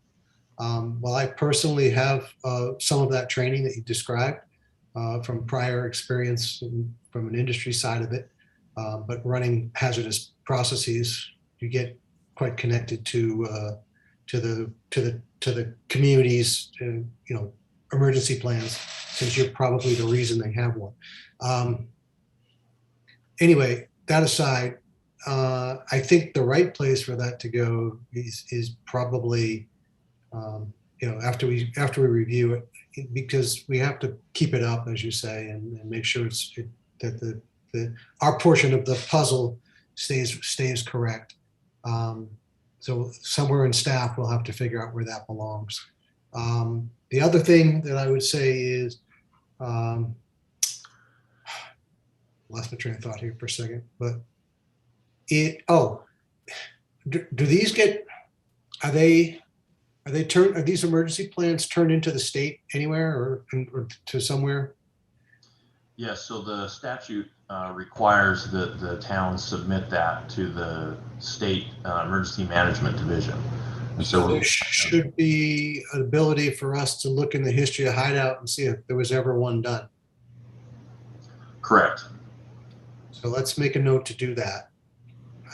I'd be surprised if there was, but let's find out. And just for information's sake, the line of succession in state code is the chief executive of the town, so it would be the mayor. It then goes to the chief deputy, which there isn't one in the town, but if you appointed a mayor tempore, then that would be that chief deputy executive. Then it's the chair of the legislative body, and then the chief law enforcement officer. So you only have to have 3, and so it would be covered under state law if you wanted to do it that way.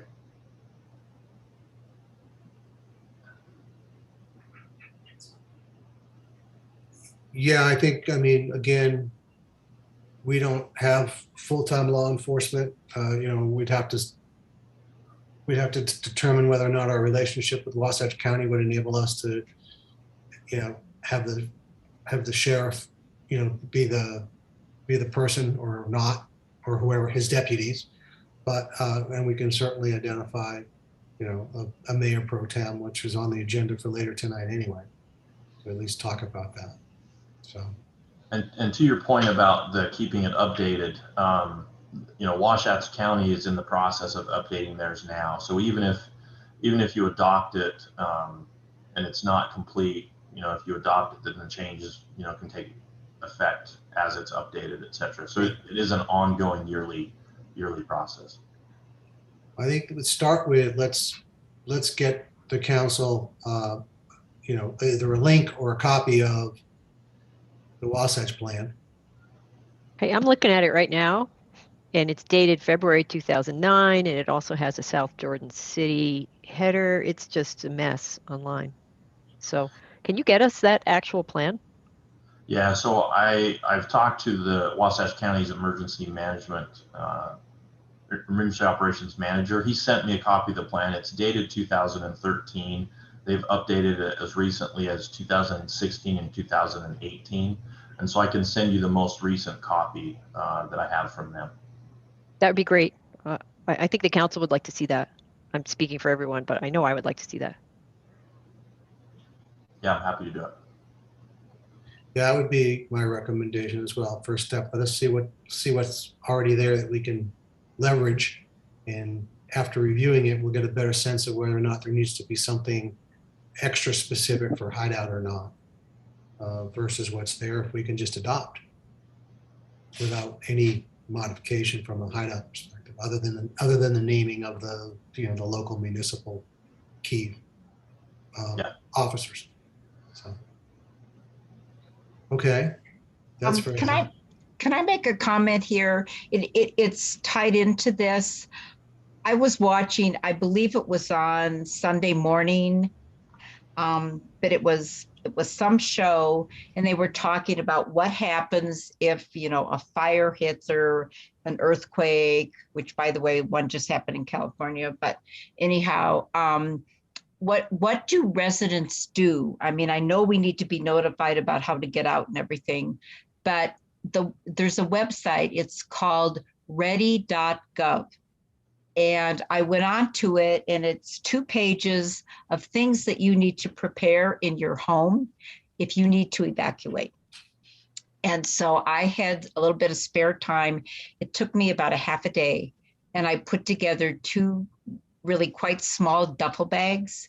They're now sitting in my mud room by the garage, and they have unbelievable things that I didn't even think to put in, that if you need to evacuate, that you can just throw them in your car, or some of them you can leave in your car and you're ready to go. And I just looked at that, and I wanted to bring that up to the council, that, you know, in our newsletter that Carol Custerly sends out, that would be really a good thing to notify our residents, that it just kind of helps you with an evacuation situation.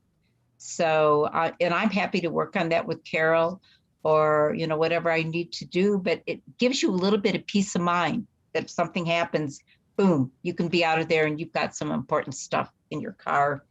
No, anyhow, just thought I'd throw that in. Yeah, or on your back if you have to. Yeah, that's true. I know, but I mean, you know, like, it's just nice to know you've got a few things that you can take with you, you know, like especially some documents. Anyhow.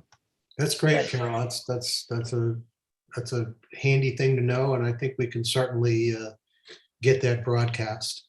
I mean, I think the only thing I would do is, I mean, it is a government thing, so they have quite a bit of I'm not going to be looking at the site right now. There's quite a bit there. Yeah. And I see where it says build a kit. I'm assuming that's where you went. Yeah, that's where I went, and it's right by my door to the garage, and I can throw it in the car, and you know, if I can drive my car out, I've got some important stuff with me. Cool. Do we have a page on our website for emergency notification actions? No. Maybe that would be useful to have there. Great. We could,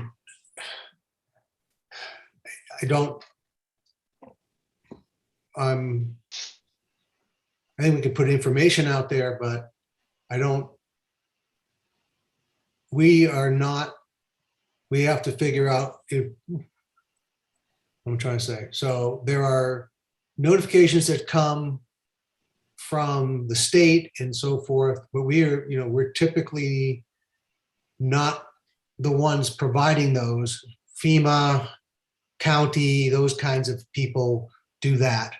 And we can, I have to find out what we can sign up for and get on from a messaging standpoint. Will that come out automatically and that kind of stuff? Or maybe just provide a link to those The link, organizations of authority. That's what I was thinking. Just have a set of links there that will be updated by the authorities. If we take on, we have to be careful about what we take on from a responsibility standpoint, because then there's liability associated. So we have to understand that. That's all I was trying to get at.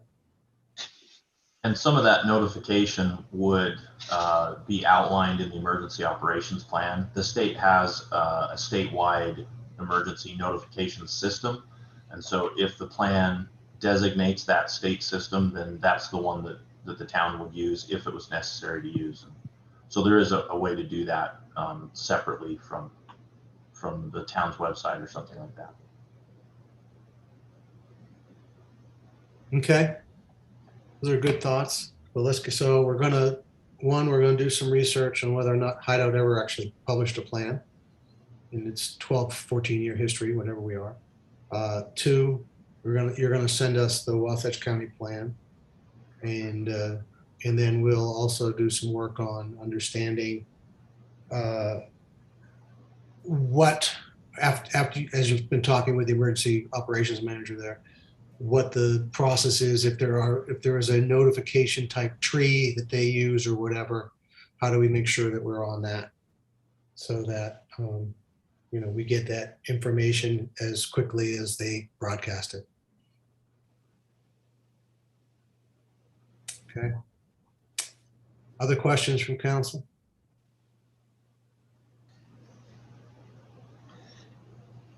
No question. I just wanted to point out, yeah, thanks, Carol. There's a utah.gov/be ready site. that's- It's probably the same thing you were looking at, just a It's different. close, yeah. Yeah. So that's there already. Good information for community members just to get prepared. And there's also a whole section about they have Be Ready Family, Be Ready Business, Be Ready Schools, and Be Ready Community. So there are some resources for the council to start looking at, as well as the staff, about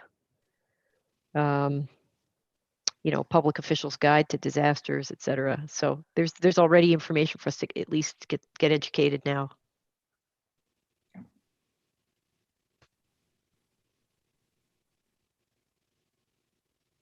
Polly, is there anything else you guys wanted to share in this? No, I think that's great direction, and it's a bigger topic, but it's good that we're focusing on it. And once we do have something in place, I do know with some of my other towns, the emergency manager will do training, do like a scenario, that kind of thing, so that we have a run through if there is an emergency. So you'll be hearing more from us about this in the future. Okay, thanks. Item 6, continue discussion on compensation model for mayor, town council, and planning commission members. We gave you some information last time and asked you to think on it. I believe there's recently, in the last day or so, there's been an email with some additional information on what a couple of the other towns around us do. I didn't see that email if something came out recently. It definitely did. I don't know. I didn't check the distribution of it. I just saw it. Jan, did that come? I think that came from you, Jan. It did. Sorry. I have my dog attacking me. Yeah, it says it's on the town council distribution list, Jerry, but I don't know I'm that. checking. That doesn't necessarily mean that you're on it. Yeah, the mayor, the compensation model. So What day did it go out? It's Today. stated. 9:36 today. Yeah. Today. Yeah, I Today. do not have it. 9:36. I'll mail it to you now, Jerry. So I can just kind of update you. With the Utah retirement system, I'm going to need to report any compensation to appointed and elected officials, which, as you know, is fairly insignificant at this point. Thanks to all of you for your dedication and hard work. It's difficult work, and I appreciate that. But so under Utah retirement system, if any elected or appointed official receives a certain amount of money, and right now it's about $1,070 per month, it adjusts annually. They are allowed to participate in the Utah retirement system, which would mean you would have tax deferred benefits through a 401k through the town. And I believe this is what Mayor Johnson in Midway participates. Her salary is $12,000 something as a base, which is basically a monthly salary of $1,000 something. And then he receives additional compensation for sitting on various boards, which is basically a chairman type position. And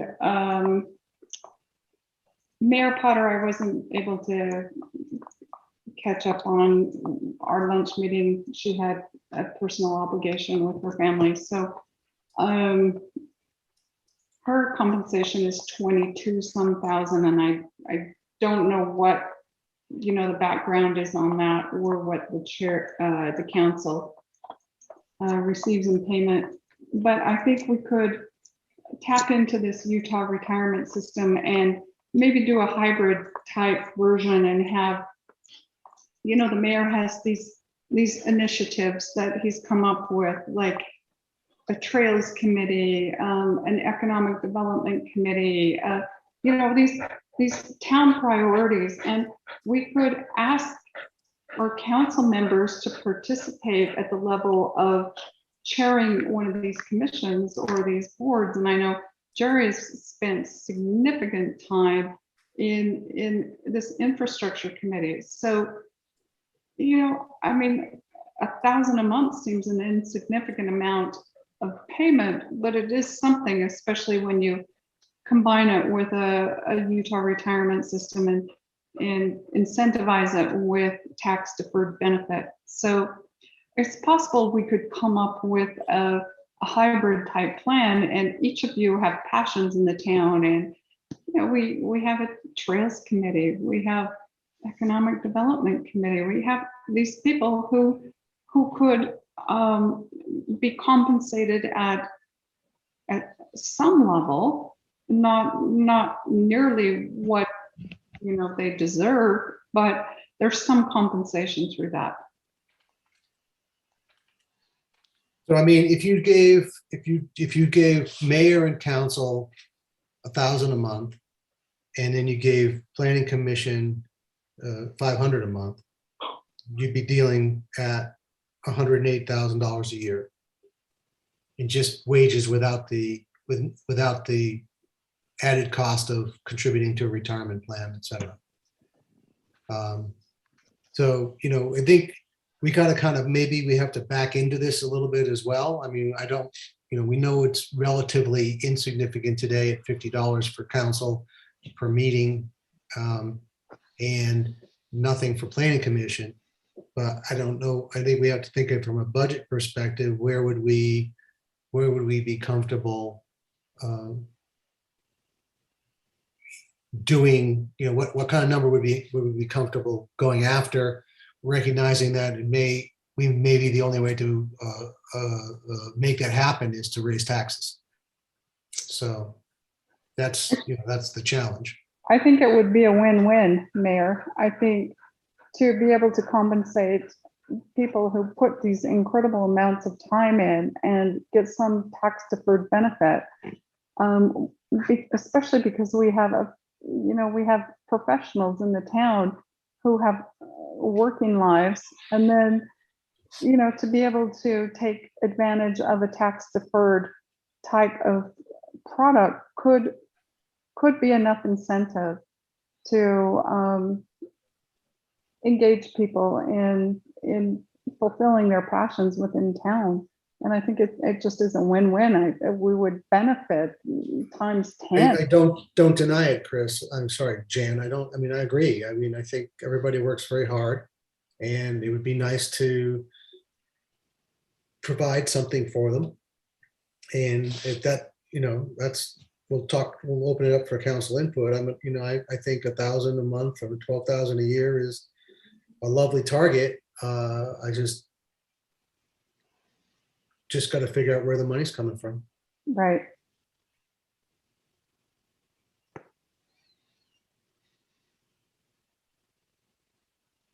But if the council seems like that seems to be the vision for the council's aligned around 1,000 for council members and 500 for planning commission, then that at least gives us a budget number to go figure out how to make happen.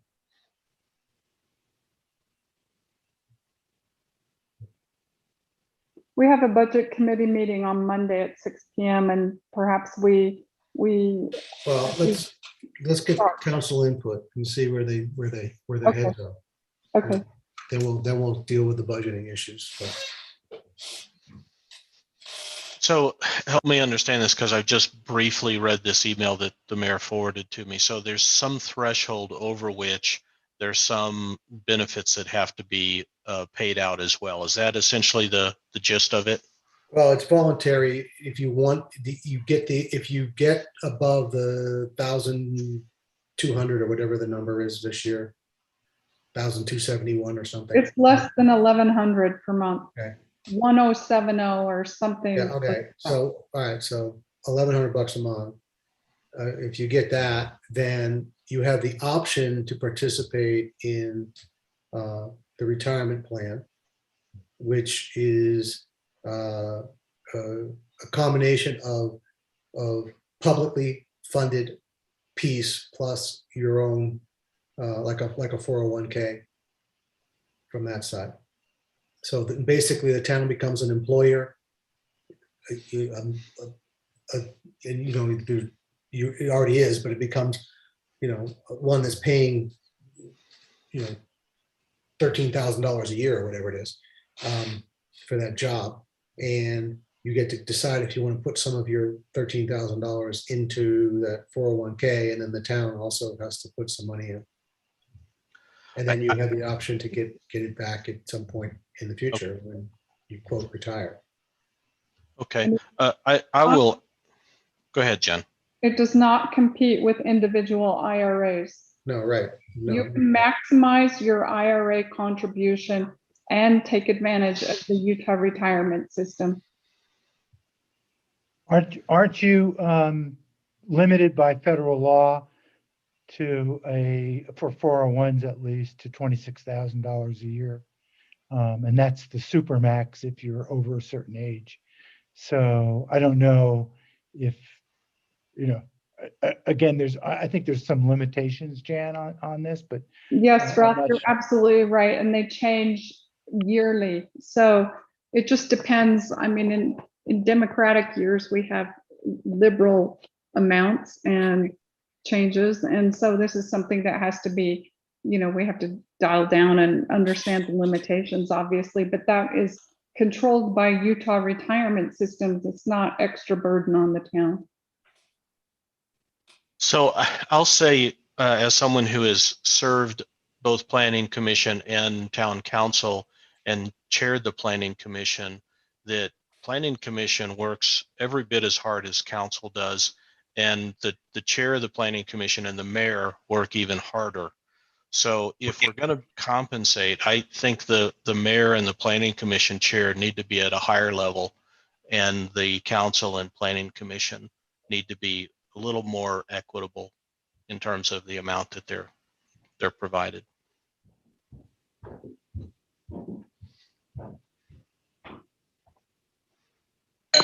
Well, I would share this, being on both of those boards as well. I think you're right, Jerry.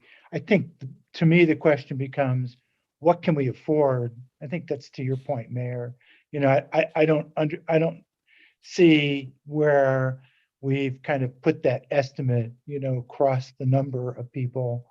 At least for me, I have not even taken any of the $50 per meetings kinds of things. So this would be great, but I also think it all comes down to how much we can afford as a small town. If Midway and Heber are at 12, and is it looking at the email again, 22, they're really much bigger towns with much bigger budgets. So do we scale back based upon the size of our town? Maybe look at what some other towns comparable to us as opposed to Midway and Heber are. Well, we shared that data last time, Ralph. We can revisit that. But I mean, there's some. I mean, they're all over the place. I mean, there's some that are $100. There's some that are, So it's more about what do we think we need to attract and retain the level of talent and commitment that we want for council and planning commission. And we've done all this for the last 12 years. 14 years, whatever we are at now, with very low level of compensation for council and none for planning commission. And,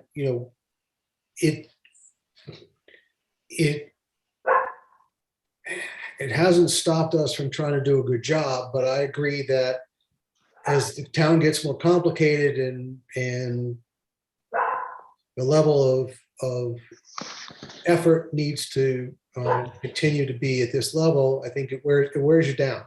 It wears us all down. And I wholeheartedly agree with you, Mayor. And I think, like I said in the last meeting, we're a small town with big city issues. And I think we should address them at that level. And we have so many competent people in town. I just feel like we could take advantage of the skills and draw people in to solve long-term issues. And in some ways, this is aspirational. I mean, we're talking about where we want to attract, competent people. We want to retain competent people, and we need some mechanism to do that. And what that amount is, that's hard to say. What's going to attract, person A versus person B to the job. I mean, we were all attracted to the job with the meager compensation that it currently offers. But there's a bunch of other people in town that I think would step up if there was a higher compensation level.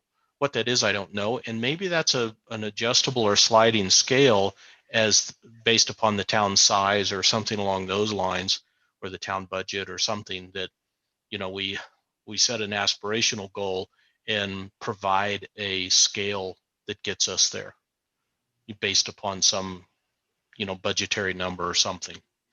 I don't want to raise taxes to do this. I mean, voting yourself a pay raise is always an odd thing.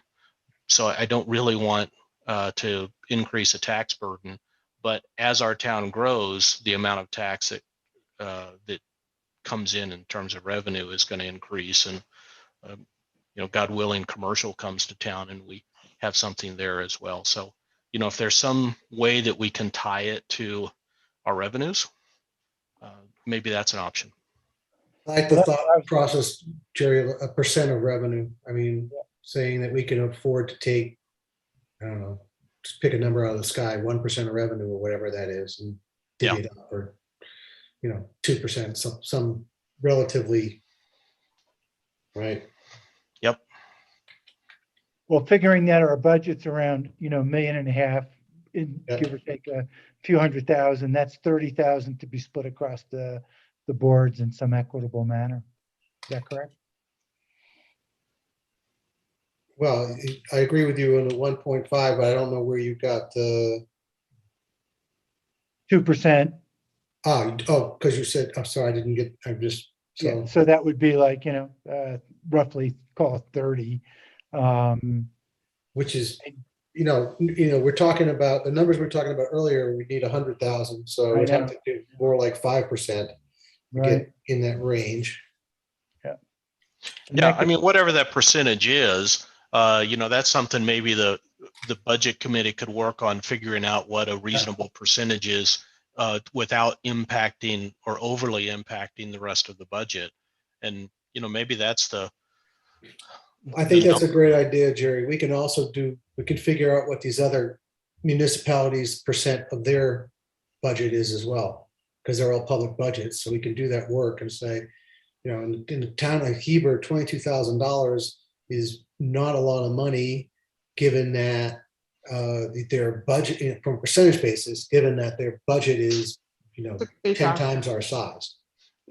So my concerns, we have to pay attention to the intangibles too. And at this point, it's building trust, reestablishing trust, and those jobs may not pay as well as some of the other ones, like the Economic Development Committee. So I'm not sure we can adequately create a formulation that is just results based, because building trust is huge right now. And, you know, let's say someone takes the trail committee. I think we have huge potential in destination development, but that might pay in 5 years.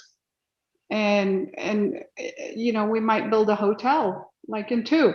So this is a little bit subjective because trust is a #1 issue in my Trust with whom, Jan? I'm sorry. with the region, with our partners. We need to create trust with JSSP. We need to create trust with Park City and Summit County, and we need regional trust to move forward. And okay, I guess I think that comes from staff positions and stuff like that more than council positions, but. Yeah, Jen, I'm not really thinking right now that we're compensating council for, you know, chairing various committees. They're compensated as by the fact that they're council. And, you know, right now we all serve on committees and, you know, we're not compensated anymore for that. And maybe one day that's something that we could entertain, but I think right now just getting a higher level of compensation and one that you don't have to submit reimbursements for. Right. It's just I must have automatic. misunderstood your comment about results-based compensation, a certain percentage of results. No, we're saying tying the amount of compensation as a percentage of revenue. And that in Phil's description, you know, that says, okay, that gives us a pot of money that we then distribute among the, you know, the various folks. And, you know, in my mind, I think the mayor gets a larger share. I think planning commission chair gets a larger share, and council and planning commissioners get an equal share.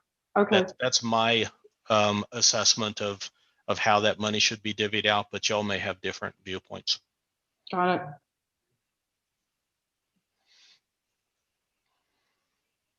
it.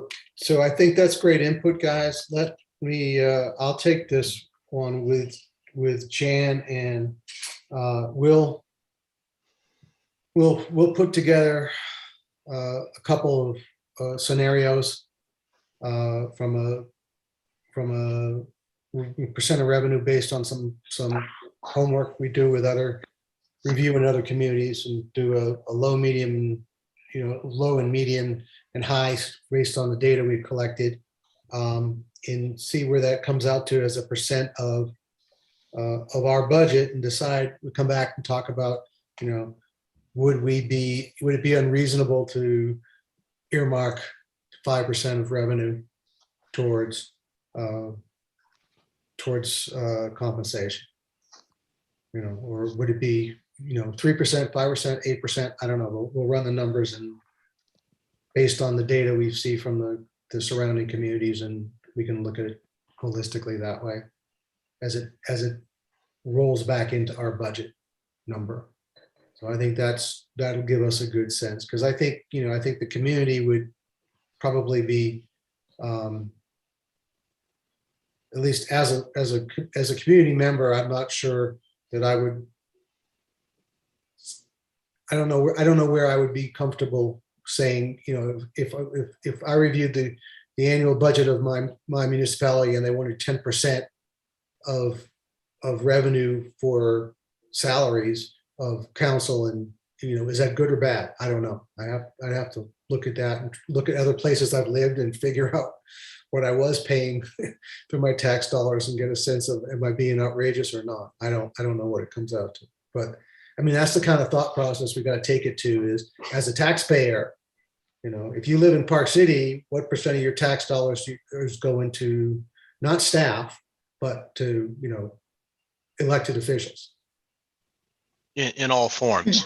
Yeah. Because they're paid in more than just a salary. Yeah, but it's still tax dollars, right? So you got to look at their grossed up number. Yeah, it's their salary plus benefits. You know, put a factor on benefits and say they're 1.3 or 1.4 salary in times the 8, you know, 5 commissioners or the whatever they are, council members and mayor, and say that turns out to be 0.2% of their budget? Because they had millions and millions, or is it 22% of their budget? So we can do that work and come back with some more thoughts on that in a future meeting. But I think those are some really good feedback thoughts from you guys tonight. I like that.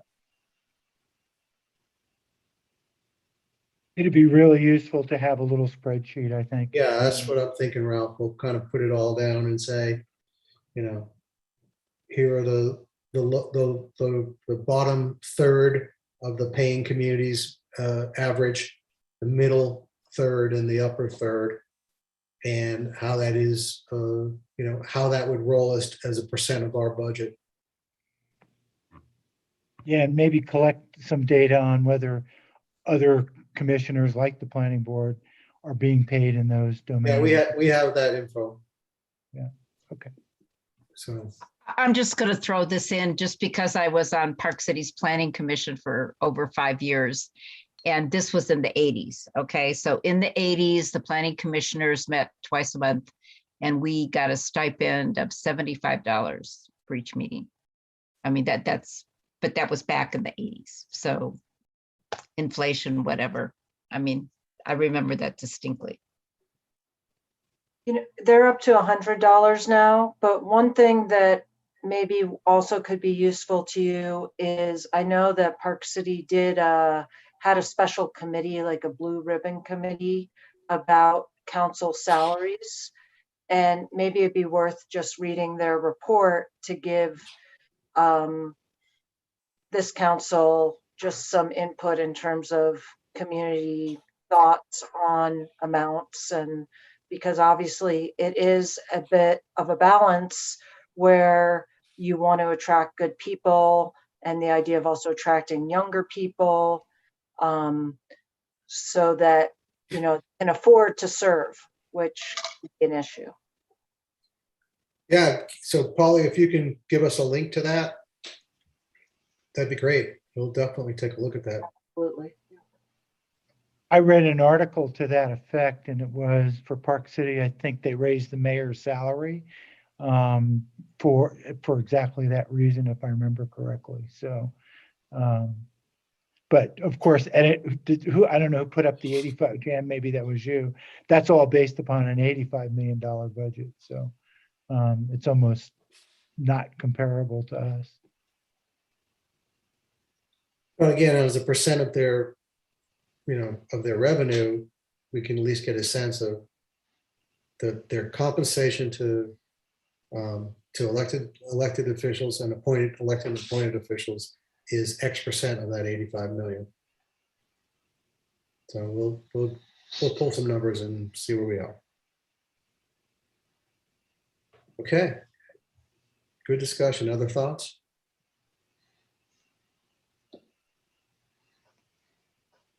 Okay. Then we're going to move on to number 7. I'm going to be away from 17 July to somewhere around the end of the month. I put 31st. I'll probably be back on the 29th. But is anybody going to be around to, again, I'm going to be in Colorado, mostly reachable. So it shouldn't be a big stress point, but we just want to have somebody who's going to be in town in case something's needed to cover for me. If anybody's willing to do that, or again, like we did last time, we could split the weeks. Yeah, I'll be here the whole time. If no one else wants to do it. Do we have a meeting scheduled on the 22nd of July? No. We do not. At this moment, anyway. Once you say yes, I can schedule one. I'm teasing. But no. Does anyone else want to do it? I'm volunteering if nobody else wants to do it. Thank you, Chris. I'm volunteering Chris. I don't think I can be here.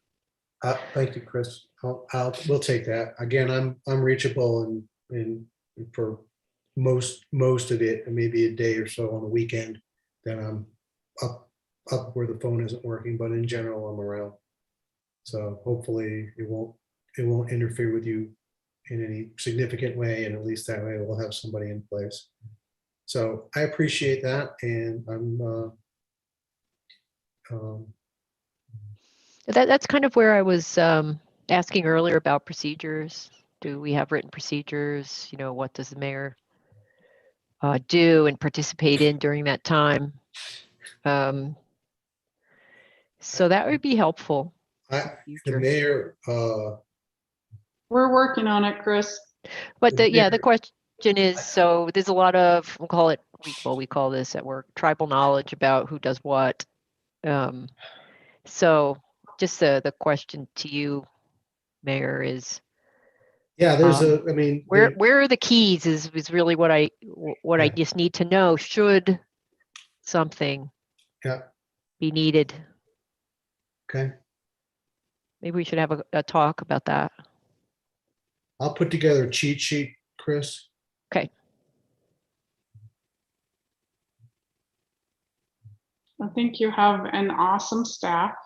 We have built an amazing, qualified group of professionals who are looking forward and capable. And I wouldn't worry.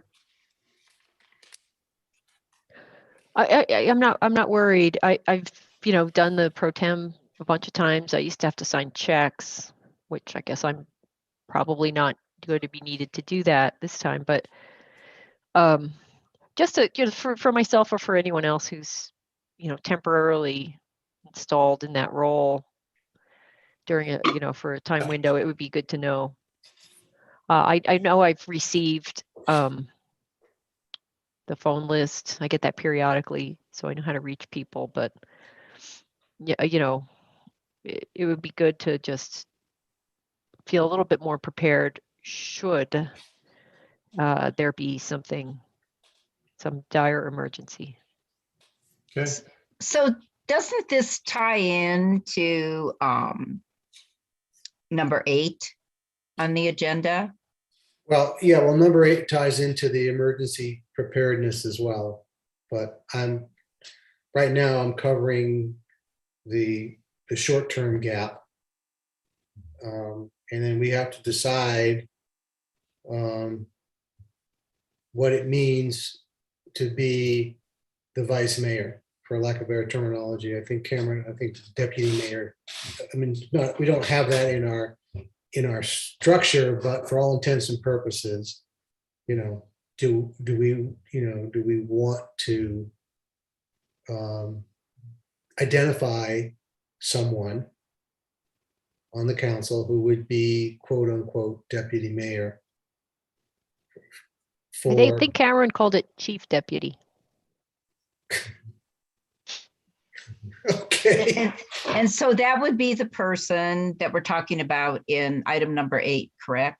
Yes, that's right.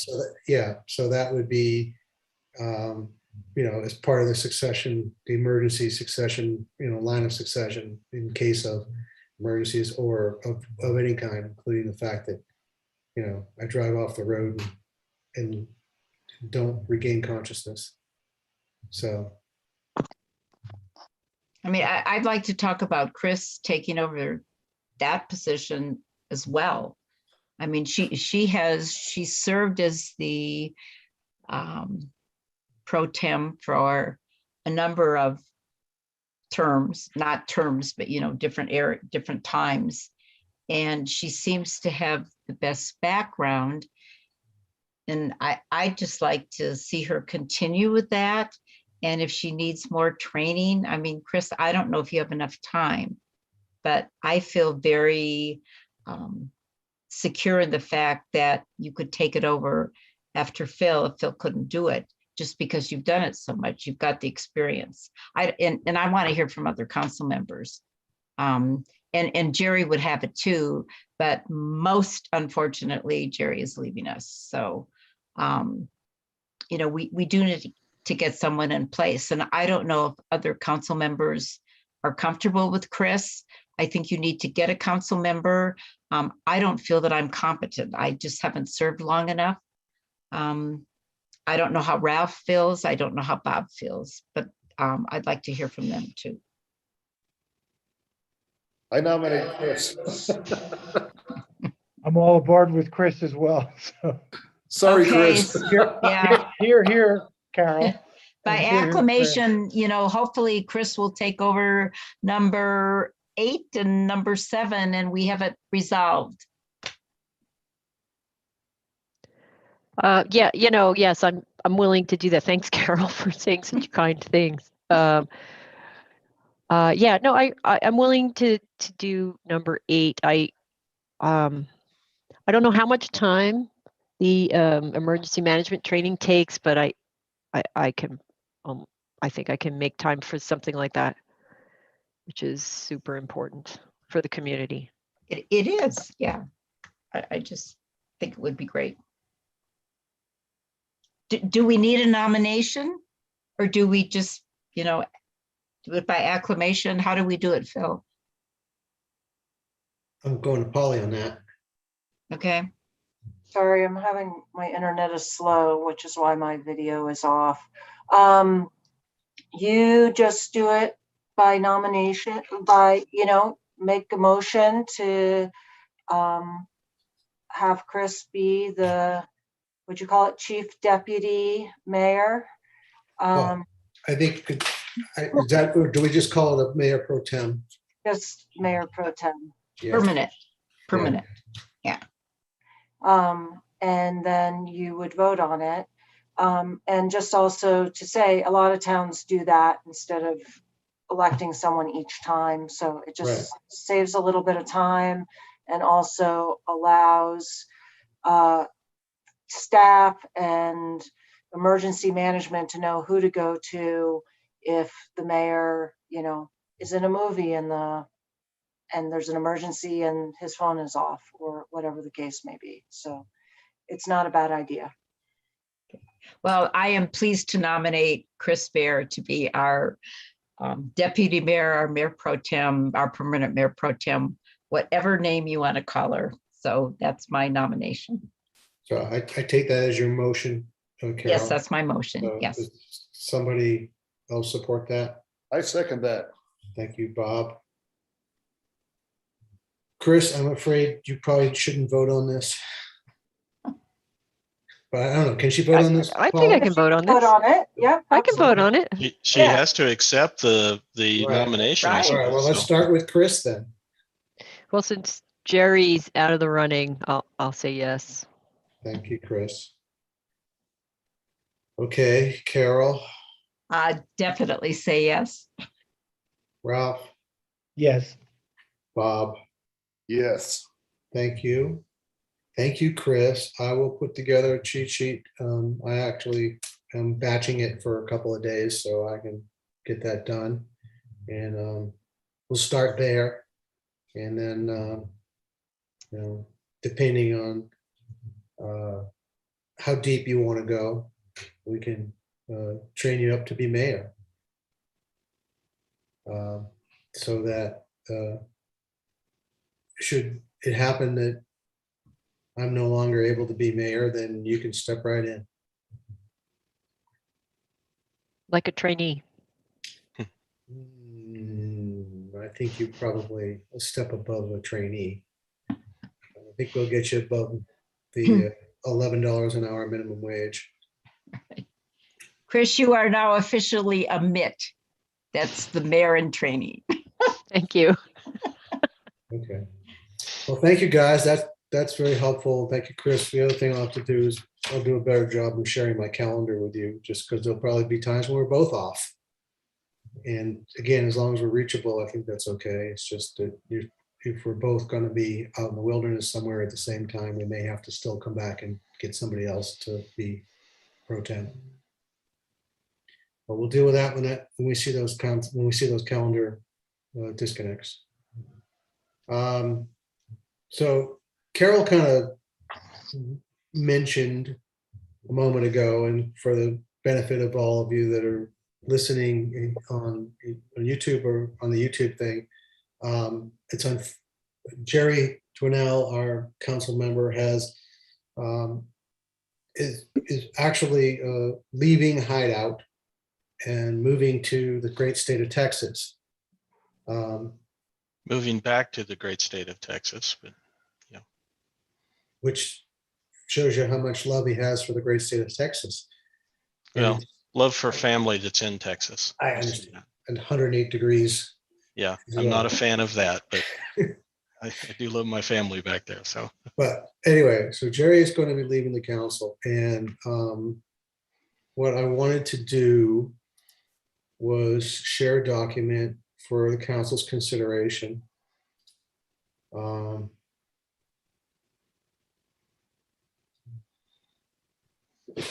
As soon as I find it.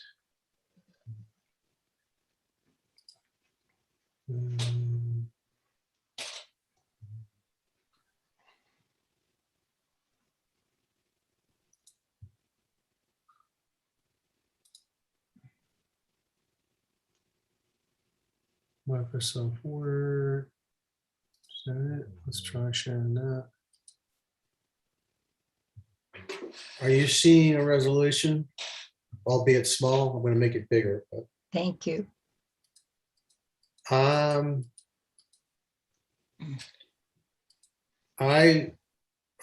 stole shamelessly, because this is not the first one of us that has made the decision to move on in life to other places. And so, so the language may seem familiar, but I'm proposing that that we would do this resolution as the council to thank Jerry for his service.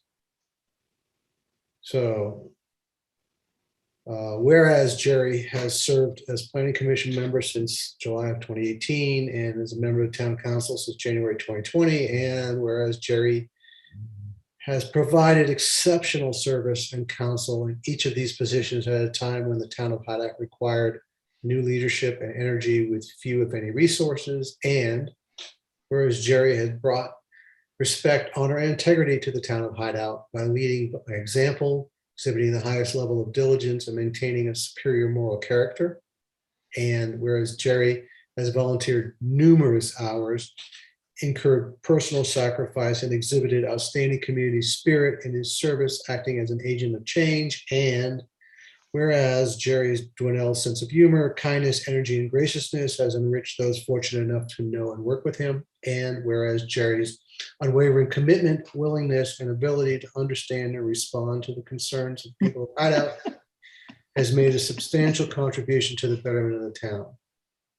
Now, therefore, be it resolved that the town council, hopefully, does hereby thank Jerry Dwinell for his dedication, enthusiasm, and outstanding public service, and wishes him and his wife all the best in their new adventure in Texas.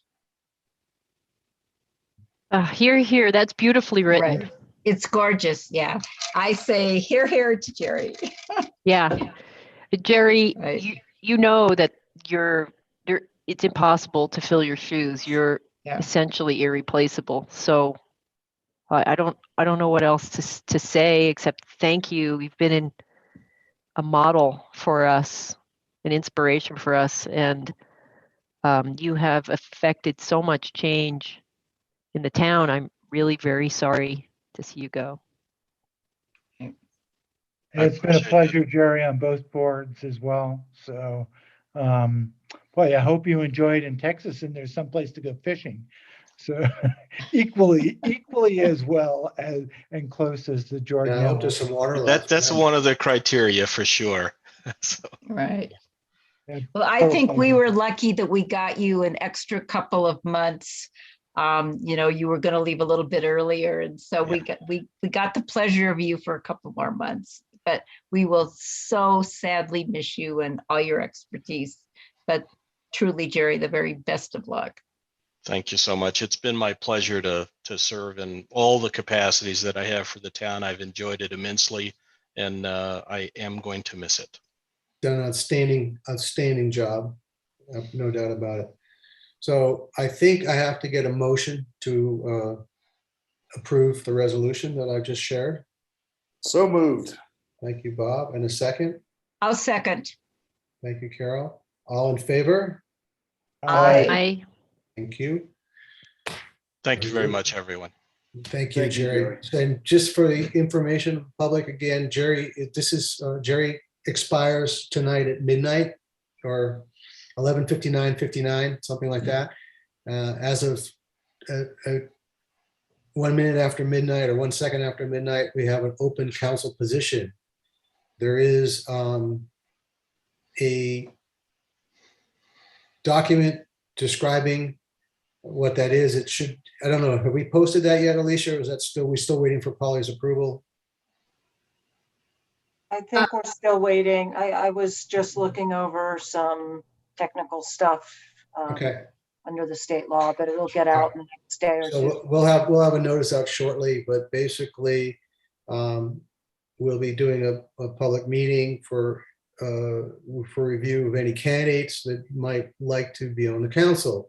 Requirement for being on the council is you must have lived in Hideout for 12 consecutive months prior to your appointment, which the earliest would be August 12th, I believe is the date. That would be the earliest that you would be appointed, August 12th, yeah. So you have to be here from earlier than August 12th of last year, 2020. 2, you have to be a registered voter.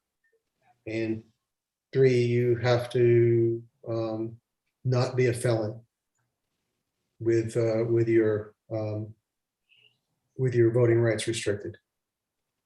So. and 18 or older, right? And yeah, an adult, yeah. I think it's 18. I think you're right, Chris. And there's a bunch of codes which will be on the website. So we'll have that notice out hopefully tomorrow on the date, with all the dates and the codes and so forth. But again, we're just talking about this great position and all the hard work that your council does for the community. And the fact that we're actually looking to improve the compensation. So if that's been holding you back at all, then it's good to know that it looks like we're going to be working to increase compensation so that you'll feel a little bit more appreciated for all the hard work that you do as a member of council. So by all means, don't let the fact that the notice isn't up yet stop you from putting your name forward if you have an interest in being a council member. So. And I'll also say we need someone from council to take over the design review committee, Deer Springs, where I serve, as well as to chair the community enhancement committee. I mean, we're well underway on the sign. We talked about the sign stuff. That's the first item, I think, to get over the finish line, but there's a list of others that, Thomas is aware of as well.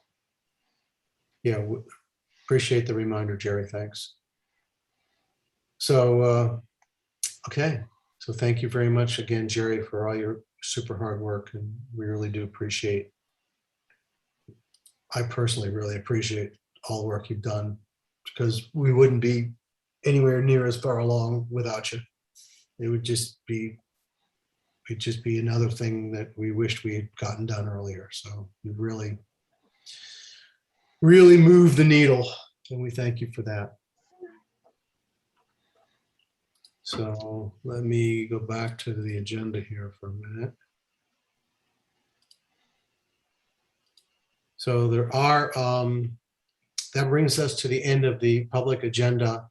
We do have a need to briefly update you on an item of pending or reasonably imminent litigation, personal matters, and or sale, acquisition of real property as needed. So I would need a motion to close the public meeting and move to executive. So moved. Second. Thank you, Chris. Thank you, Bob. All in favor? Aye. Aye. It's 8:40 p.m. Okay, so I'm going to end this meeting and then we'll reconnect at the same link, but I'll set it up with a different access. Just go back to the meeting as we've done before. And we'll see you in about 3 minutes. Okay? All right. Okay. Okay, thank you all very much.